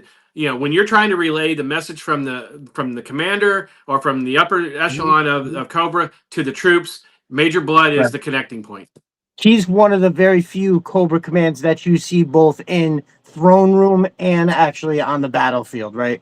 And I think that it would be a great counterpart because the way I look at Beachhead is the same way I look at Major Blood. A field general, part of the upper command, but actually his boots on the ground, could probably have retired to be in behind a desk, but they love the action so much they're just gonna hang around and be in the line of fire. I think that both of those guys could be unbelievable characters. This is a really good note from Davina Duckworth. You don't need screenwriters, just a mound of cocaine. Just like in the 80s when Oliver Stone wrote the Conan movie. I was going to say, that's how there are a lot of 80s movies made. Right. There's a lot of shit that people like and watch. They don't know that it came from a 4-day fever binge. Yeah. Look, I know I bring up the book a lot, but I used I know. Okay. It's I fine. I brought up 5 hot women, so what are you gonna do? but that's how Yeah, it's, like I use scrap iron, in the Battle of Springfield, where just a minute, and he ends up killing a couple people and things like that. But you see these characters be these characters, and you can put them in for just a little bit. You don't have to show them the whole time. Yeah. They get to be in there. They get to have their moment in the sun, and then they're out. Yes. And that's the way, because and then the audience doesn't feel like you've just thrown them in there to throw them in there, or that they're taking away from the story. As long as they're in there and they get to be who they are for that purposeful moment, then you don't have to put them back in there. Ace is a great example. If you're going to have a dogfight, you put him as the squad leader. Yeah. And you can put in other characters. You can have some of them that get killed. You can have some of them that you identify with already, and they're in for the dogfight to cut. That they're having the battle over top the skies. You can intercut that with the ground battle, and it breaks up the story enough where you're telling the overall arc that you want to get there, but you're not doing it with just that small group like you did with Retaliation. Yeah, like they're background characters, but you get to see them. They do something. It's useful. We got a good note here. John Bernthal as Firefly. Here's what I thought. Take on Firefly. He's in every movie, but in the background, and and then in the last movie, he's like one of your main. He like emerges as almost main villain, and you kill him off. Like he's like he's like final boss almost. He's like one of the because. You don't want to I loved him in Retaliation, but they burn through him, they kill him. You don't want to kill him; he's just too badass. But he doesn't. You just have him in the background, have him kick some ass, and then like later, maybe he kills somebody, and it creates like a vendetta, and then like in the final movie, that vendetta's paid off. That's what I was just going to say. John Bernthal would be your beachhead. I'm sorry. Bernthal is your beachhead. He should be in a movie. This is a good one. Or Lowlight. Tunnel Rat. Oh yeah, John Bernthal might make a Flint. He might be a good Flint. I don't know. I thought John Hamm could make a good Flint, but he's getting a little. Ooh, I like that one. I think having Firefly kill numerous Joes throughout the movies, and then having be one of the very, like you said, the end game final boss. One of the things they're like, "Yo, we're gonna kill that motherfucker this time." That's it, and like they're going all out. Yeah, I think that would be really awesome. I think Firefly. I mean, I like the guy who just played him too. He did him pretty well. If you're going to put Quinn in, you got to put him with Spirit. You got to have him on the same team as Spirit. No, okay. Billy's one you can introduce, put him in for very quickly, and then build him up over like sequels. If you're going to put Billy, and then Billy be your main villain at the end, or takes over the mantle at the end. Well, I think I like the idea of. I think what you're saying, like Dr. Venom could be in the first movie, kill him off, then Dr. Mindbender takes off over second movie. I do like the idea of Quinn.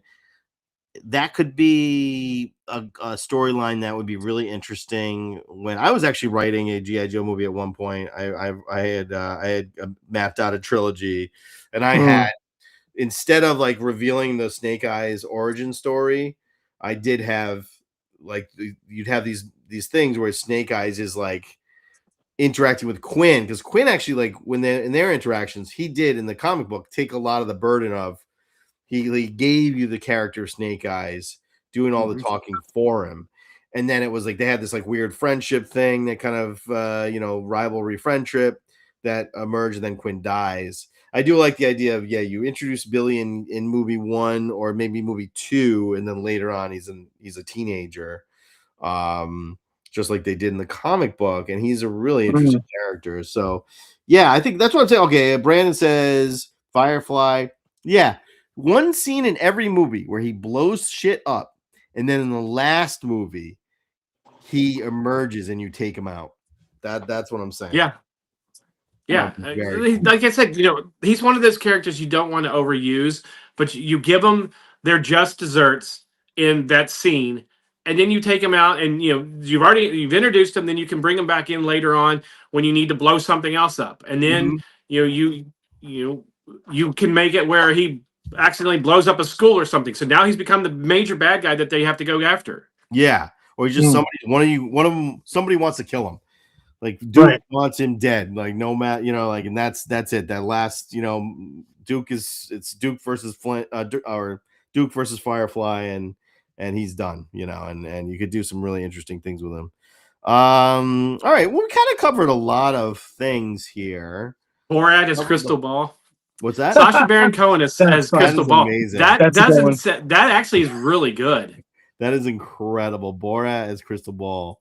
That is hilarious. So, Noah Manchild says, so Firefly is Boba Fett. Yes, Mark has said that many times. Exactly.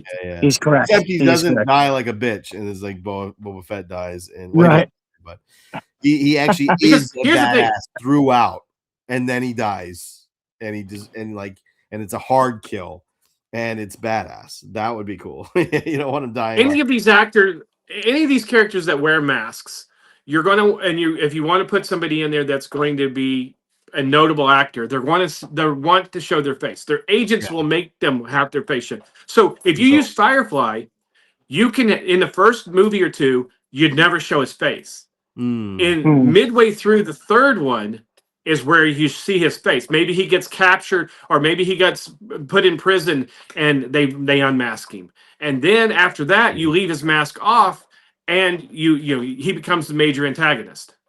Right. 100%, yeah. And then, I mean, a lot of these, you don't need name actors for some of these guys, but I guess that's a good transition into talking. We've sort of talked about this the whole time, but I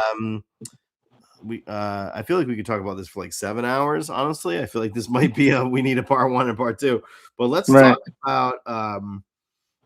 talk about the casting. Wait, who is this? Mark Bagley, his title? No, I'm not Mark Bagley. That Mark Bagley is the guy that does the lore for G.I. Joe Classified, I believe. That's his name. Which I would like to be, but I've been talking to Mark Bagley. We're actually going to do a little collaboration at some point. He seems like a great human being. I think he does awesome stuff. I love what he does. But okay, casting. We've been talking about casting the whole way, but let's just get into casting now. I will admit, I did a casting video that was absolutely ridiculous because it had every actor is like almost dead. Okay. Right. I was like, because I don't know, like the new actors, like I guess they're just not like they're not sticking in my head for some reason. So it was all like I was saying, like there's some crazy ideal casting. Jesse Ventura as Gung Ho would have been all-time great. All-time great. Steve Austin would have been all-time great. They're all too old. Baroness. Although Steve Austin was not a great actor. If you ever watched, that's true. It's tough. Jesse Plemons, who should Beachhead? He would be a good Beachhead, I think. Jesse Plemons. Yeah. Okay. I don't know who would Jesse Plemons play. Who do you think? He was God, geez, I can almost see him as a low light. He's always, because he's already clean shaven. I think low light was largely clean shaven. He would be a great low light. That is a great casting. Actually. Definitely. That's a great casting. I feel like low light could be movie 2, and then you give him like a real time, like a real. He really becomes important. Chuckles is another. Wait. Delta. It says Chuckles. I think Chuckles would be a good movie 2 or movie 3 intro, because you want to freshen it up, right? You'd want to have you got your main cast, which we discussed who that is: Flint, Duke, Lady J, Scarlet, Stalker, Roadblock, right? Those are your it's Spirit. Those are your go-tos, and they're probably in every movie. But then you're gonna want to freshen it up every movie. You're gonna want a new, like Shipwreck. I think we talked about Shipwreck is movie 2, maybe. Right. Chuckles is movie 3, I think, and he's really important. And and he's a main actor. He's like he's a star, and you bring him in for this one. The Hemsworth you can put him in maybe one scene in one of the earlier movies, but then not just real quick they interact with him or something in a bar or in whatever they are doing the mission, and you just interact with him real quick, and but you don't see him again until like the third movie, and then you go, wait, there he is. Oh wait, that was Chuckles. Holy shit, I didn't realize that's who that guy was. You know, where you get the audience that twist. Or Jesse Plemons, maybe Scrap Iron, if you really want to give Scrap Iron a major role. Yeah, because he does that dark character really well. It does. This is brilliant. Copper, Kane Hodder as Crocmaster. How awesome would that be? Ooh, that's a good one. That would be really good. That would be great. Zendaya as Skidmark. Don't know what that means, but have you been watching? You've been watching Euphoria, apparently, because apparently, yeah, that is basically what she's doing in Euphoria. That show has become. That show is always trash, but that show has become like absolute fucking porn. It's just straight up porn now. Mike Coulter as That's why I wouldn't put Sydney Sweeney in. I don't know. You know, she's not. Well, first of all, if she's a model, if CoverGirl, because I think most people would say Sydney Sweeney should be CoverGirl.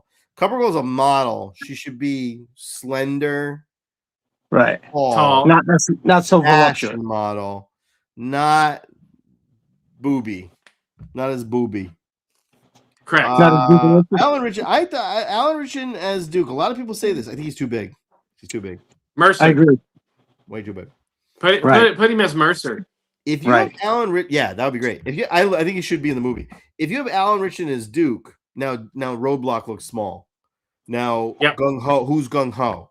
Like you know what I mean? You got like I don't think he's the greatest actor either. Personally, I don't think he's.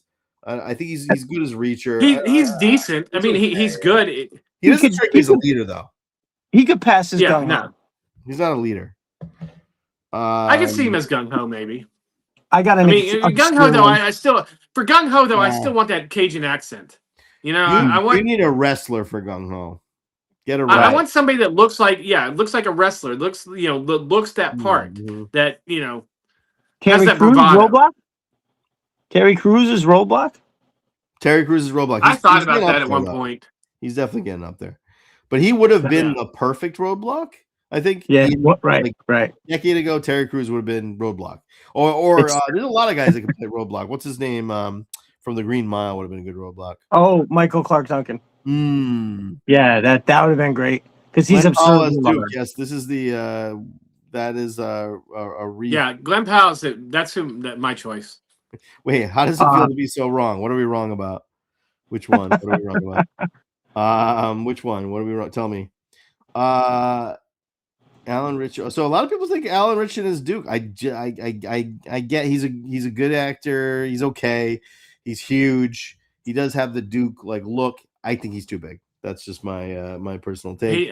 I agree. He's too big. He would. Everybody would be small compared to him. It's like you're gonna have, and it just doesn't. I don't know. It doesn't like you want just Duke to be like a charismatic actor who like I think like my favorite take on Duke is the new Energon Universe Duke, where he is like the most determined man alive. Like he's a guy who has like, to me, it's like the first time I've liked Duke, and that to me like you need that like that real. Well, they've given him that more edge now. Yeah, I mean, he this is the Duke if he lost his best friend would be, and then that's the premise, but. He still needs to be that good soldier that follows orders, but he needs to have the questions answered because he saw something that he should never have seen. Actually, no one wants to give him his answers.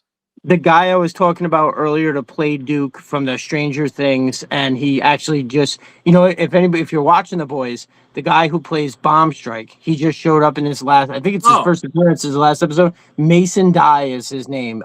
D-Y-E is his name.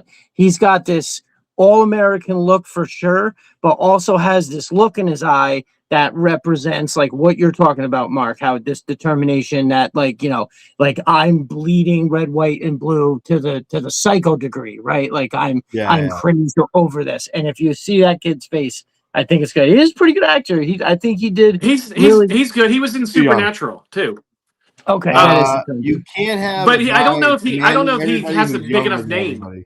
You can't have a guy who's commanding everybody who's younger than all of them. Oh, that's true. No problem. So I think Joel Kinnaman that's my 100%. My favorite. I think Joel Kinnaman or Glenn Powell are perfect Dukes. Joel Kinnaman is the dude who played RoboCop, right? And he was in that cop show. Winston Duke is Roblox. Wait, who's that? Who? Wait, sorry. What'd you say? Yeah, who's Winston Duke? Why do I not? Joel, trying to remember. Joel Kinnaman is RoboCop, right? Isn't that what he played? Yeah. In the remake of Okay, that all right. I got it. There was it is. he in Yeah. Suicide No, Squad? Joel Kinnaman Yes. definitely has that look. Him or Yes. him and Glenn Powell would be perfect in that role. No, that works. That works. I like that. I like that call. I think that's perfect. Joel Kinnaman would be. He looks like Duke pretty much. Yeah, and he's Glenn winner, Powell, Falcon. Yeah, you got to bring Falcon in. In the third movie as a crackhead. Yes. Let Slaughter whipping him a shake. Make that like something that's accurate, right? Where they drop him off at the slaughterhouse and he gets his a montage of him having to run and chase the renegades and shit like that. Like that fits in perfectly. That's one of those things you can do that. I'm sorry, Glenn Powell needs to be someone snarkier than Duke. Yeah, maybe. I think but I don't think Shipwreck needs to be even snarkier. He needs to be like, oh yeah.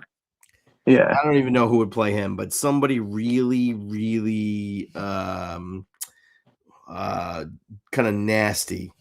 Somebody who's like capable of being a little nasty, Charlie Sheen is Headman, yeah. That'd be like movie. If you bring in Headman, and now we're into 6-7 movies. I think we're like we only it'd have to be like a phenomenon, and we're doing like 6-7 movies if we get there. I guess Transformers did. So it's not. The thing is, we're thinking because I'm stuck in this head where I'm like, oh, there's no way this would ever work, right? Like but Transformers did it, and those movies suck. They fucking. I hate almost all. You know who'd be an interesting Shipwreck? Seth Rogen. Seth Rogen? Ah. I was thinking of him for Footloose. Killing me. What's that? I think he's got to be Seth Rogen is Footloose.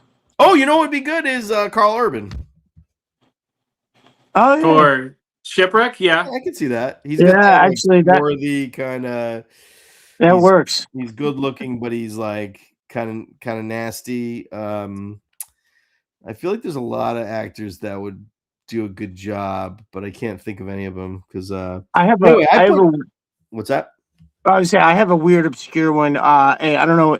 So one of the guys that played in that movie Lone Survivor, his name is Ben Foster. He's in a bunch of other stuff. I think he's. I was thinking, imagining him as like Grunt, where like because you're always gonna have your head figures, but then you're gonna have like the quote unquote most expendable guy or some shit like that, right? So I don't know. Totally, I don't know why I thought of that guy for that, but I was just like, yeah, that sounds like you have him over on the side, but when you throw it to him, he can actually give the few lines that he does have, like he can get them delivered, and it'd be good. So I think that'd be nice. Bill Burr would make an interesting Shipwreck. Oh, Jason Lee. I kind of love that one actually. Nick Offerman as Bazooka is perfect. Yeah, Jason Lee is if you really want Alan Richardman in it, put him as Rock and Roll. Yeah, that's pretty perfect. Somebody mentioned Sergeant Slaughter, Alan Richardson, Sergeant Slaughter. I think if you're going to do Sergeant Slaughter, get a wrestler. Get somebody maybe John Cena or I don't know, somebody, or maybe that would make me feel he's a real person. But it would be cool to have him in. It would be kind of fun, How could you not? Wait, here we go. Happy Play Doctor says Seth Rogen has crazy legs. His chute doesn't open. That's the opening scene. That's kind of what they did in G.I. Joe Retaliation. They killed off Channing Tatum. Anthony Starr is Duke. Does everybody know who Anthony Starr is? I do. I can't. I'm having a hard time picturing him. He's the guy from Rent. Is he not the guy from Rent who got molested by Kevin Spacey? Oh, he's Homelander. Oh no! Yeah, he's Homelander. Never mind. Yeah. Totally wrong. Yes. Okay. He's not the guy. What's that guy's name? Why did I think that? I don't know. That would be. I thought you were just talking about Anthony Starr. But yeah, Anthony Starr is great. I don't know about Anthony. I don't know about him as Duke. Maybe Flint. Crimson Twins. Oh, perfect. There you go. 100%. You know what I would love is the Crimson Twins is what's his face? Pennywise. Because if you saw John Wick 4, he played a perfect Tomax and Xamot, but there was only one. Yeah, no, he's Let's see. What's that guy's name? What's his name? Skarsgård. Yeah. Oh, Alexander Skarsgård? Yeah, Alexander Skarsgård. Yes, thank you. I can remember. He has like two brothers, and his dad are all actors too. I couldn't remember which and they're one. all good. Which. Mm-hmm. Yeah. He's also in Murderbot. Anthony Rapp, yes. No, Skarsgård's also in that Murderbot on Apple TV, which is really good too. He's a great. And he hosted SNL this year too. So I mean, he's got some comedic chops. All right, so this one from John Wick 4 is Bill Skarsgård. Yes. Alexander is the other guy. Alexander Skarsgård would make a good Duke. He looks like Duke. Bill Skarsgård is it, and he's a great actor. Right. Yes. No, I think they're handsome. You don't think he's handsome? Who says no? The twins need to be handsome, not weird. I think he is handsome. No, if you watch John Anthony Starr, he's very handsome in that. The singer Pink as Zorana, pretty much. She kind of is Zorana. I don't think I would like that one. I think you could get a little on the nose. You get one of those hot wrestler girls.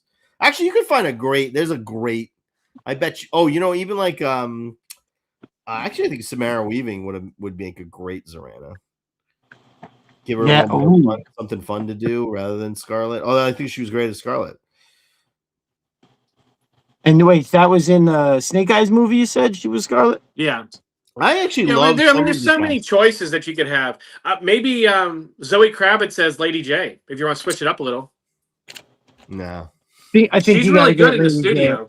On the money. Just I don't know. Just make a shooter. Make it. I don't know. Fuck it up. Shooter's fine too. Yeah. I think Lady J has to be Irish. She has to be Irish. I think you're. It's too much of a shift, personally. But anyway, Cillian Murphy as the twins is a pretty great. Yeah, it's pretty great. Yeah, that's a good choice too. Amazing. Yeah. I feel like there's just like I don't know. I think Lady J has to be. She's supposed to have an Irish lilt. She's supposed to be a person who can like take on a personality and blend in. She's a covered up, How about Saoirse Ronan? Yeah, she was. I mean, she's Irish or. Oh yeah, she's Irish. Yeah, she's not hot enough. She's fair though. That's not. I think you got to have that dark short hair. She's not hot enough. I think what's her face? The lady from I think you mentioned her early, Peggy Carter, the agent. Oh yeah. Yes, that's the one. Yeah. Or what's her face? Emily Blunt. Oh, Emily Blunt's a great choice. Yeah, that's also good. Conan O'Brien and Scarlett. I think here's the question though. What age are you going to put your Joes at? Because we're jumping all over the place. Some are under 30, some are over 40. We're all over the place with. And if you got to be careful for when you're casting and you're thinking longevity, because some of these actors you're not, if you're thinking 10 years to make 3 movies, which is kind of what you would be expecting, then you're going to have, you may have some that age out of their. I'm not talking age out as an actor, but age out of the role that they were portraying. I mean, Tom Cruise is 60. Okay, so like, he would fit in pretty well. I think in a G.I. Joe movie. I don't know as who, but I feel like I don't think you should. If you're going to do like Lieutenant Stone or somebody, that's and age him up a little bit. They should not be 20. I don't like what they did with He-Man. This guy's like 20. Right. He actually is, and he's like 30, but he looks like 22. And I think it's too young. And I think G.I. Joe would be worse because if you have people who like these guys are not new to the military. They've been in the military for at least 5 or 6 years to get to this level, right? You can have some of the younger ones like Falcon and some of these be younger, but you want your main, to be mid to late 30s, early 40s. Yeah. Definitely. Exactly. So I think you can't have them be too young. Yeah, you can't have them be too old either. For You know, sure, it'd be but ridiculous if they're like 60, you know what I mean? But you don't want them to be other than I think Duke. I mean, I'm sorry, I think Hawk could be an older guy and General Flag. Those are Hawk, guys. Flag, Ray, For those sure. type characters Yeah. you want to be older. Yeah, but I don't think you want them that old. But I mean, like somebody like Carl Urban. How old is Carl Urban? He's gonna be 50. It's Right? got to be 50. I think he's like 55, I think. Is he really? Wow. He looks good because I mean, you know, you're living in Hollywood and you got your 53. You're making money. Oh, so he's about my age. So Yeah. he's you know, he would have to be one of the like, you know, somebody in the higher ups. I wouldn't have everybody his age, but I would have, and yeah, you're right, yeah, because now 10 years from now, is he gonna be up for it? But But so you can put him somebody like if you did him like Shipwreck, where he's he's retired from the military or something, and you're bringing him back into it. You know, he reluctantly has to come back into it to help everybody, and which makes him even more salty and everything. yeah, Then it works. Agreed. Austin Alexander's the perfect Duke. I don't know who that is. Me neither. I don't know who that is. Austin Alexander? We're assuming there's 5 G.I. Joe movies. Yes, because here's the thing. Again, it does sound ridiculous. But again, if you watched Marvel movies in the 90s, Right. yes, there was 2 or 3 okay ones. Like Blade was okay. It was pretty good. I liked Blade. The Spider-Man movies was good. You had no clue. If you had told me that there would be a 25 movie series of Marvel movies where you had, you know, all the biggest actors in Hollywood playing every major, you know, character in the Avengers series, I would have thought you were crazy. You Right. know, you know, so it was like, so the fact that it happened, you know, with Avengers, obviously Avengers is way bigger than GI Joe, but you think about some things like Guardians of the Galaxy. Like Guardians of the Galaxy was a crappy comic book that nobody read, and it was like I did. Right. I read it too. I have the first. I issue. loved it. I loved You know that. what? I did not Especially love it. I thought it was okay. I love the original run of it. You know, when you had Yondo with the big mohawk, and he had his arrows, I mean, it was his sonic arrows. It was okay. But it wasn't until now when the James Gunn Marvel ones were probably, besides Winter Soldier, probably one of my favorite movie. You know, the first one. I saw that 6 times within favorite. 5 days. It's my favorite movie. You know, of those. But Winter Soldier is my all-time favorite, not just because I have this weird man crush on the Winter Soldier. Not, I mean, you know, the actual comic book character. That's my absolute favorite Marvel character of all time. Is the Winter Soldier. But you know, the Guardians of the Galaxy movies, they're a perfect example of how you can take something as absurd as Groot, a talking tree, and make it work in these movies. Mm-hmm. But as somebody mentioned, 5 G.I. Joe movies. You got to think about it now. For modern day movies such as G.I. Joe, they're looking at automatically thinking of 3 movies. They're automatically thinking of a trilogy. Yeah. Plus crossing it over to other Hasbro properties, because if they do a G.I. Joe movie, it's going to be part of a larger Hasbro cinematic universe, because Paramount needs to have a cinematic universe other than just Star Trek. They need to have something that's like Marvel, that's like DC, like Star Wars. They need to have that, you know, that where they can have multi-movies that they can have standalone and then cross them over together. Yeah. So you're automatically looking at the G.I. Joe. Somebody like Duke is more than likely going to be in 5 movies, possibly 3 G.I. Joe movies, and then maybe 2 crossover movies, at least. Right. At the very least. Think about the Fast and the Furious. You have crossover movies. They have the like whatever. I don't watch those movies. So I don't know, but and they've done 10 of those movies. It's 10. They're horrible. You could totally. They're horrible. They're the same movie over and over again. And honestly, you think about the Fast and the Furious format. Nobody knew what the Fast and Furious are. It didn't matter. Right. Cars, explosions, stunts. Yep. Mostly 100%. all of that you could have in G.I. Joe movie. So it doesn't have to, like, the fact that there's not a fan base that's as like you don't need it. It would create its own fan base if you did. Look, you can literally make a masked movie develop right out of your G.I. Joe movie. 100%. Oh, wait, here I gotta address two comments here. Ron Jeremy as Serpentor. Yes, genius. That's funny. And well, he does have the snake for it. And who will play Rasputin Sea Cucumber? Yes. I think we've answered the question. I wrote that one down. Jeremy.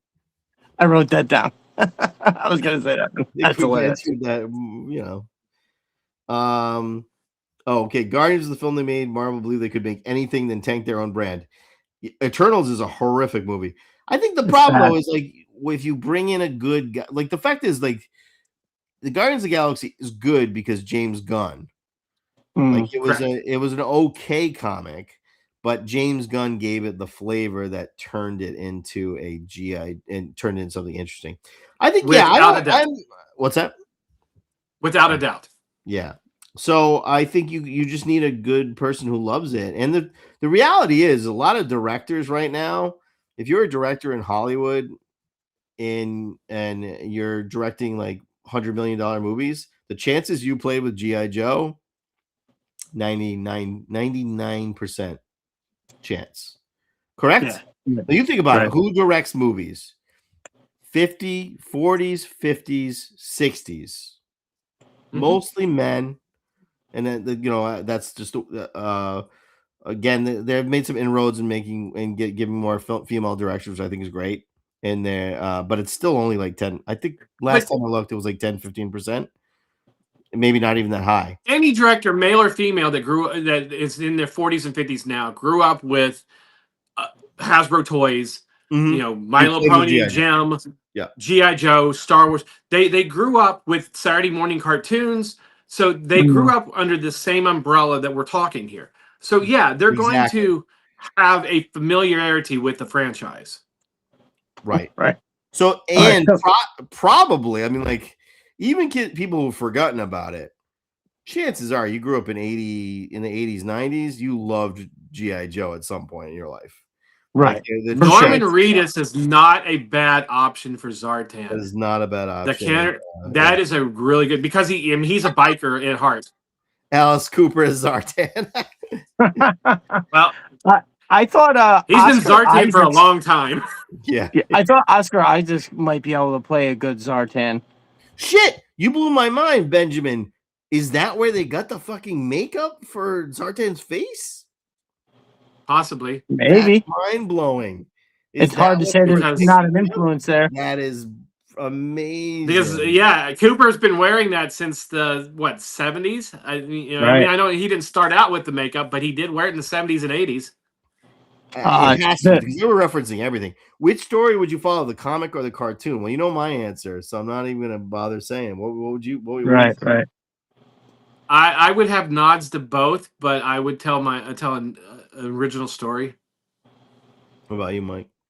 You got to pull from both. But I grew up mostly on the cartoon. I had very little comics, but I know that everybody, the people whose opinion I trust, speak incredibly highly. I've read at this point almost most of the comics, and I think I guess one of the major differences between the two is which Cobra Commander do you get? Do you get the bumbling boob from the cartoon, or do you get the bloodthirsty terrorist? Right? You got to get the bloodthirsty terrorist.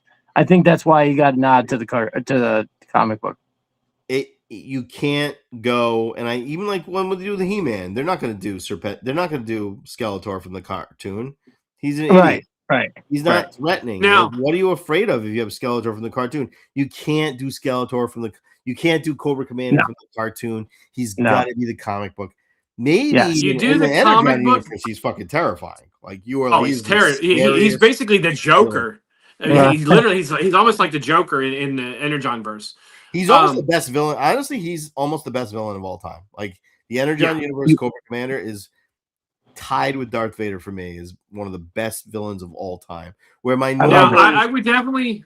I would give him more the terrorist, but maybe have some hints in his voice to being towards the cartoon a little bit. Exactly. For sure.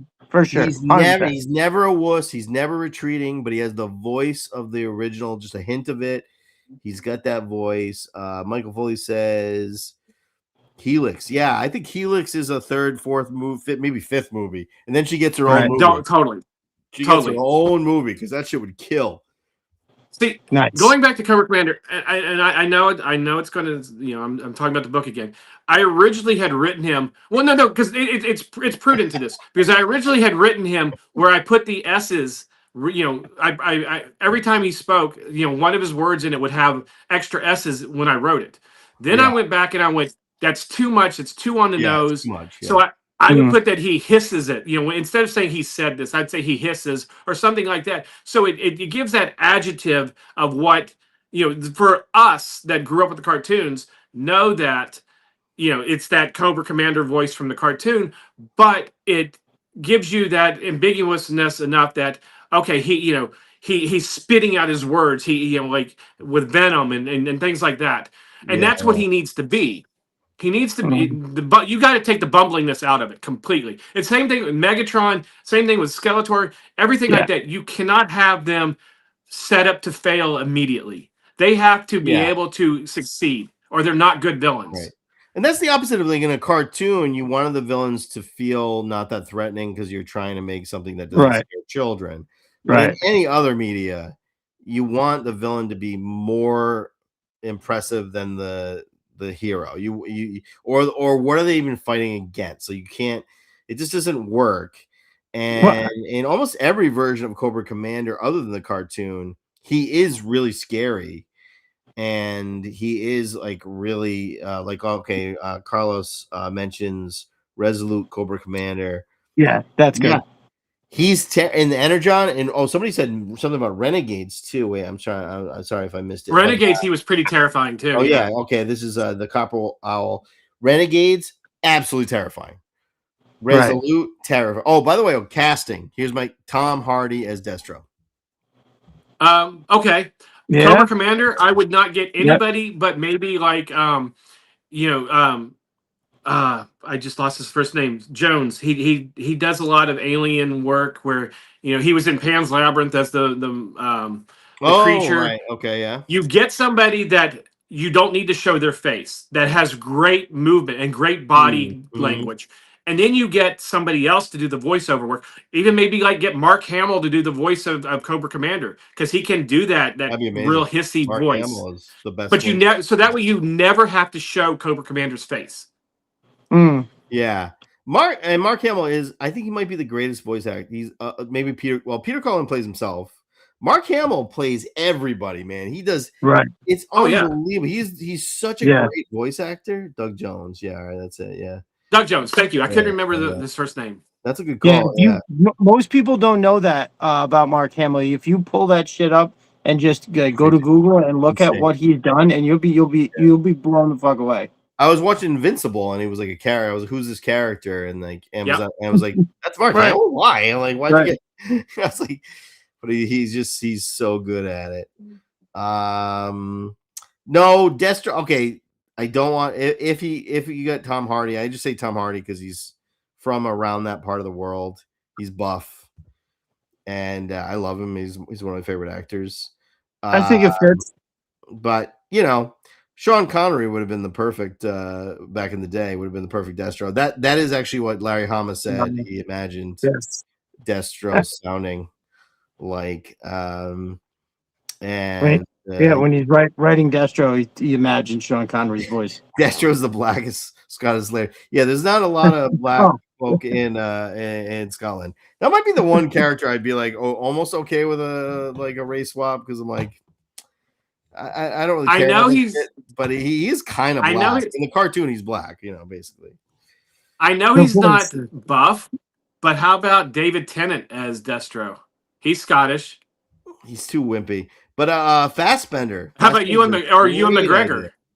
Ewan McGregor, yeah. He's still. I think Fassbender's good. Fassbender's good. Fassbender's good. One. That would be good. Yeah. But if you're going to use anybody like that, then you're going to have to do a mask that looks just like them. that you're almost CG, just like literally putting on a thin layer of latex over top of them, or you're doing it in post where you're just making the mask look, CGI in it, because you're not going to get him. He would have maybe pretty good Destro. Yeah. I feel like we got to get especially seeing him in there Ahsoka, yeah. Because he, when he was in Ahsoka, he kind of had that bigger build and kind of had that big dude. Yeah, he's a really big dude. That bravado too. But no, you're going to have somebody that is okay with their face being covered for Destro, or it's not going to work. Yeah. Well, and Tom Hardy didn't give a shit when he made Bane, when he was Bane, but then he made that stupid voice, which didn't help. But there's the guy I pitched for Zartan was the actor that plays Darth Maul in the cartoons. He's the voice of Darth Maul. What's that? Sam Witwer. Sam Witwer. And he's a guy who is like weird. Because he's a voice actor, but he's like really. He should be like he's very charismatic. He's very attractive. He should be a on-screen actor. I think he has that. He started out as an on-screen actor. And matter of fact, he was Doomsday in Smallville. Okay, he has all the charisma. He has everything you'd want in an actor. He is extremely charismatic. He's physically strong. He's got an incredible voice. He's a great actor. He's very attractive. I think Zartan needs all of that. But Liam Neeson as Destro, that would be kind of fun. Yeah, I could. Sam Witwer, yeah, Sam Witwer would be amazing. Gerard Butler is Destro. That's CW Crew. Hey, Gerard Butler as Destro. Holy crap! Wait, where do we see that? Money. CW Crew. That's money. That's money, perfect, dude. Yeah, that is. I love that shit. That's perfect. He's got that strong jaw, and he's kind of a big guy. Like I think that could be. And he's literally Scottish, right? Is he Scottish? You think so? Or Irish? What about Charlie Hunnam as Zartan? Yeah, it's pretty good. That's pretty good because I think of him as young, but he's not. He was young when I watched him and stuff. He was. And when Sons of Anarchy, he was pretty young. Yeah, but because he's got that cut. And first of all, I think the idea of an Australian actor for Zartan makes sense, right? Australians have a very specific face structure. You can tell an Australian. Like it's just like when you all you see these actresses, you're like, that why is that actress so incredibly hot? It's like she's Australian. It's like same thing. Charlie Hunnam. He's a very attractive man. I would like it if they stuck to the I almost love the idea of sticking to that part of the world for the character, that's pretty great. Yeah, because he is probably, I think about it, he's probably in his 40s, right? I think so. 46. Born 46, 19. Oh, shit. Oh my, really? Yeah, 19. I know. I didn't realize he was that old. That's pretty perfect. Actually, that's great. I love that. Yep. Yeah. That's a winner. Nice. Yeah. Oh yeah. I still can't get over the Gerard Butler. That's perfect. Gerard Butler. That's amazing. Because the voice, that'll be all you need. You just need the voice. He's got the build. Sebastian Stan. I feel like Sebastian Stan can be put in there. Yeah. Totally. Sebastian Stan? Somewhere. I don't know who. He'd be a good Flint. Definitely. He'd be a great Flint, in fact. Yeah. The Kenner says get David Hayter to do Cobra Commander's voice. David Hayter is the voice actor who did Solid Snake in the original set and some other, and I think he did some other notables too, but I'm drawing a blank on it right now. But he's definitely the voice of that iconic Solid Snake from that game, which, by the way, I don't know if you guys saw that Solid Snake toy that just went up for pre-order. It was a 112. Oh yeah. That thing looked amazing. The Sam Fisher's up too, from I think the same company, and that looks. It's a show for Valaverse. I think Valaverse is coming out with Sam Fisher next year. They are, and I'm very excited about that. CGI Necromance Julian Sands. Where do they do that? I did that, but I didn't do it with CGI. I used footage from movies. So I don't know if anybody else used CGI necromance Julian Sands. All the footage from my thing on Buzzer was actually from footage from 3 or 4 movies. Yeah. No, Gerard Butler. If you want to talk about spot on casting for Destro, that's right there. That's my casting right there. I hated Christopher Gluckson, even though I like him as an actor. He just made him so wimpy. He's a puny wimp. Not a wimp. You know, that's not okay. And the way he like had to beg the Baroness to, I don't know. I didn't like any of it, to be honest with you. And even though I felt like the way that at the end they did the nanomites to give him the face when Cobra Commander injected him, I felt like the idea way in the beginning of the idea, there's something sort of kind of there, like almost like how RA talks about how it just being a malleable metal, so to speak. I mean, I think there's something there, but no, that whole Destro, I was so disappointed. And then in the beginning of the second movie, they're like, Destro, you're out of the band. He's not even in the movie. And I was like, well, fuck you guys. Yeah. Well, we're at 2:15, so I think I'll just throw out anything else we'll go around the room, just anything else you want to throw out there. I think we've covered a lot. I think maybe this is a two-parter because I feel like there's shit we could do. For sure. Maybe we could circle back just on casting or something. I think we can also talk about what vehicles to add in. Oh God, yeah, okay. Ooh, maybe we'll do a part 2 because this is very fun. I feel like we go. Denzel Washington is Colonel Courage. That's great. I like that. The only reason I'm cutting this off is because I feel like we literally could go for 5 hours. Oh yeah. No, right. No, I'm with you. I'm with you. We will go for 5 hours on this thing. Right. So I'm going to throw it out there as anything else you just need to throw out. Anybody in the chat too. Anything you need to throw out there. Otherwise, we'll call it a night and we'll do this. I could do this all damn day. Yeah, there you go. What do you think? Anything you want to touch on? I think I've covered everything that I need. I'd like the Dreadnoks to be in it, but only if there's a good enough reason. Right. It pisses me off they never had the Dreadnoks. One scene, again, it's like, you know what I thought is? You got like the Rolling Thunder is like transporting some sort of weapon, and the Dreadnoks come in and invade and try to take the Rolling Thunder down. That was my favorite thing to do with it. And then they're just in one scene, and then you go in. They're like, again, it's like you use these factions as just like a set piece, and then in the next movie maybe they're there, and maybe Zartan. If you really want to do something cool, so you use Cobra as a military policing force, right? They just for hire. So like they're a security force.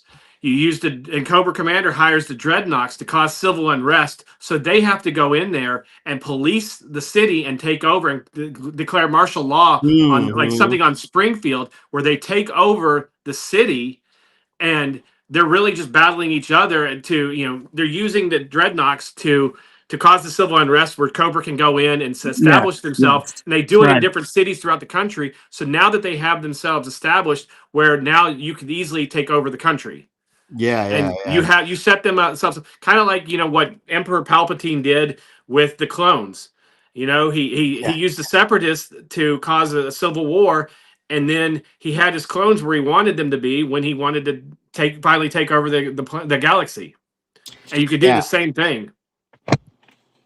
Rolling Thunder, yeah, definitely. I mean, you gotta have Dreadnoks show up for 1 minute, or they're in movie 2 or something, but you gotta have them eventually. They're there to cause anarchy. They're wasted potential. They're just total wasted potential. For sure, 100%. And then that way you can set them up as a spin-off TV series too. You can do it where they're doing all this, and it's happening to coincide with the movie. That's so you can tell more stories. Yeah, nice. Anything you want to throw in for the final words here? I mean, I think we definitely covered like this portion, so to speak, but I just want there to be as most accuracy as we can get. I feel like that it will go such a long way by staying true to who the characters are. Obviously certain things like I don't know what they're going to do about the shirtless dudes, right? They're going to have to figure something out to some degree. But other than taking liberties in that regard, I just hope they try to be as accurate as they can.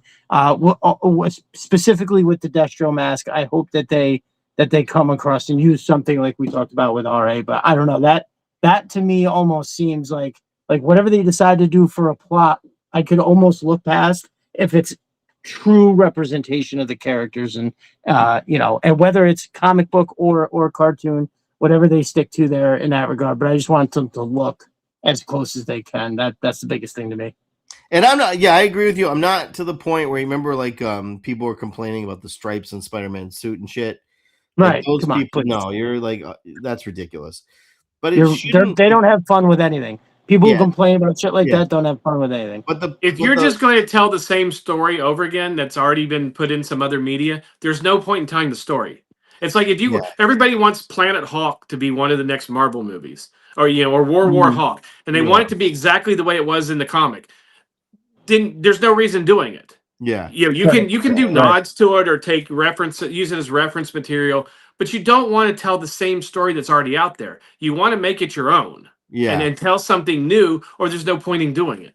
The other thing is they're different mediums, and you have to. It has to be different. So, but I would say I agree with you though. Like the whole Rise of Cobra, everybody's wearing black was like the worst decision ever. That was like so terrible. You gotta have Gung Ho without a shirt. You gotta have you have to have these things in there.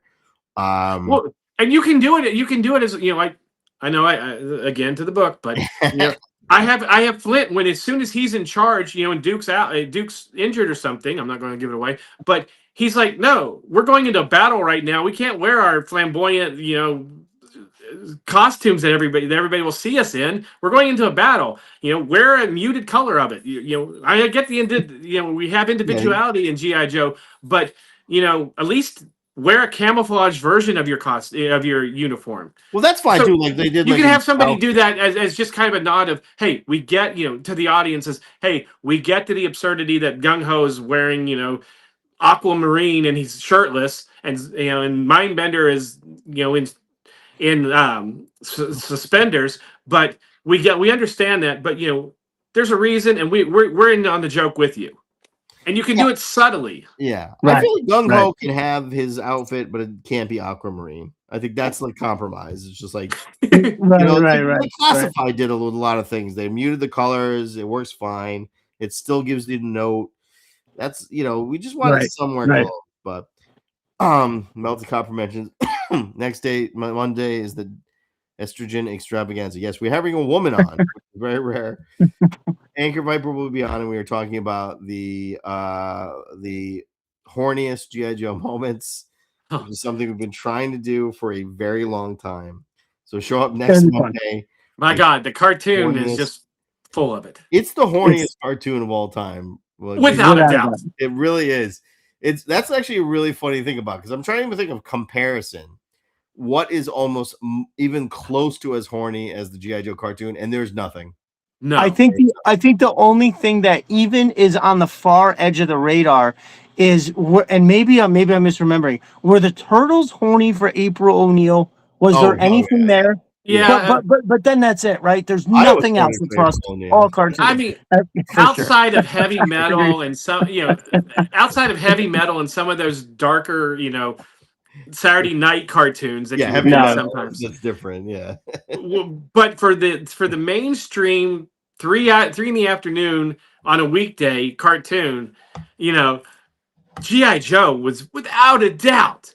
I mean, some of the things that Gung Ho said. So I mean, that Shipwreck says. Shipwreck alone.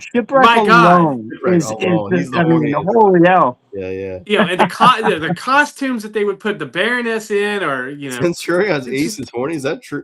I do not remember. I didn't know that. I mean, I guess the Transformers, I guess, but I mean, making fun there. But no, I remember reading that in the is it the car? I think it's the actual movie. Yes, where Zorana has the film and thing. They were originally going to show her actually taking her shirt off from the back. Yeah, so she was going to be in her bra. Yeah, insane. Yeah. Saturday morning kid show. Fuck you guys do. Was kind of hot for Bugs. It's very true. Other than Bugs being in drag, I don't think you can. Wait, I don't think I know what this reference is, Carlos. I never thought about humping a side of beef until I watched G.I. Joe. What am I missing? It'll do shit to you. Really? Melted- Animaniacs was 40? Shipwreck was a dog. Shipwreck Oh, was Animaniacs was great because it was that double entendre. Yeah. Right. I just feel like right. April had big boobs.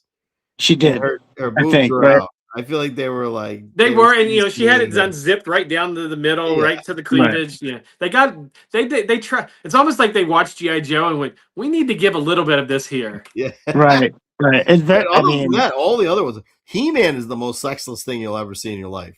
Oh, it's There is, asexual. like, everybody should be like. I think He-Man should be sexual because like he's barely They're all wearing naked. clothes. Tila's They're all barely naked. wearing clothes. Evil Lynn's barely Right. wearing clothes. But it is the most sexless shit you've ever seen in your life. It wasn't until we got to the internet and we had YouTube where we could start splicing together these in different positions that He-Man became very sexual. Wait, Carlos is referencing Cobra Claws are coming to town. Okay. Thank you. Okay. Nice.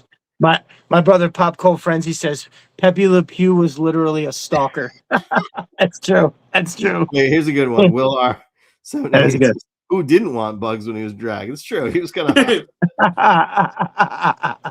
Oh, can we talk about how hot Chitara was?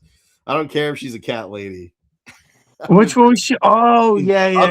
Rules. I now have to drink. Yeah, that's right. Yep, there we go. I mean, she was, she was in like a one-piece bathing suit, right? I mentioned the book too many times. I'm out. Yeah, I'm out too.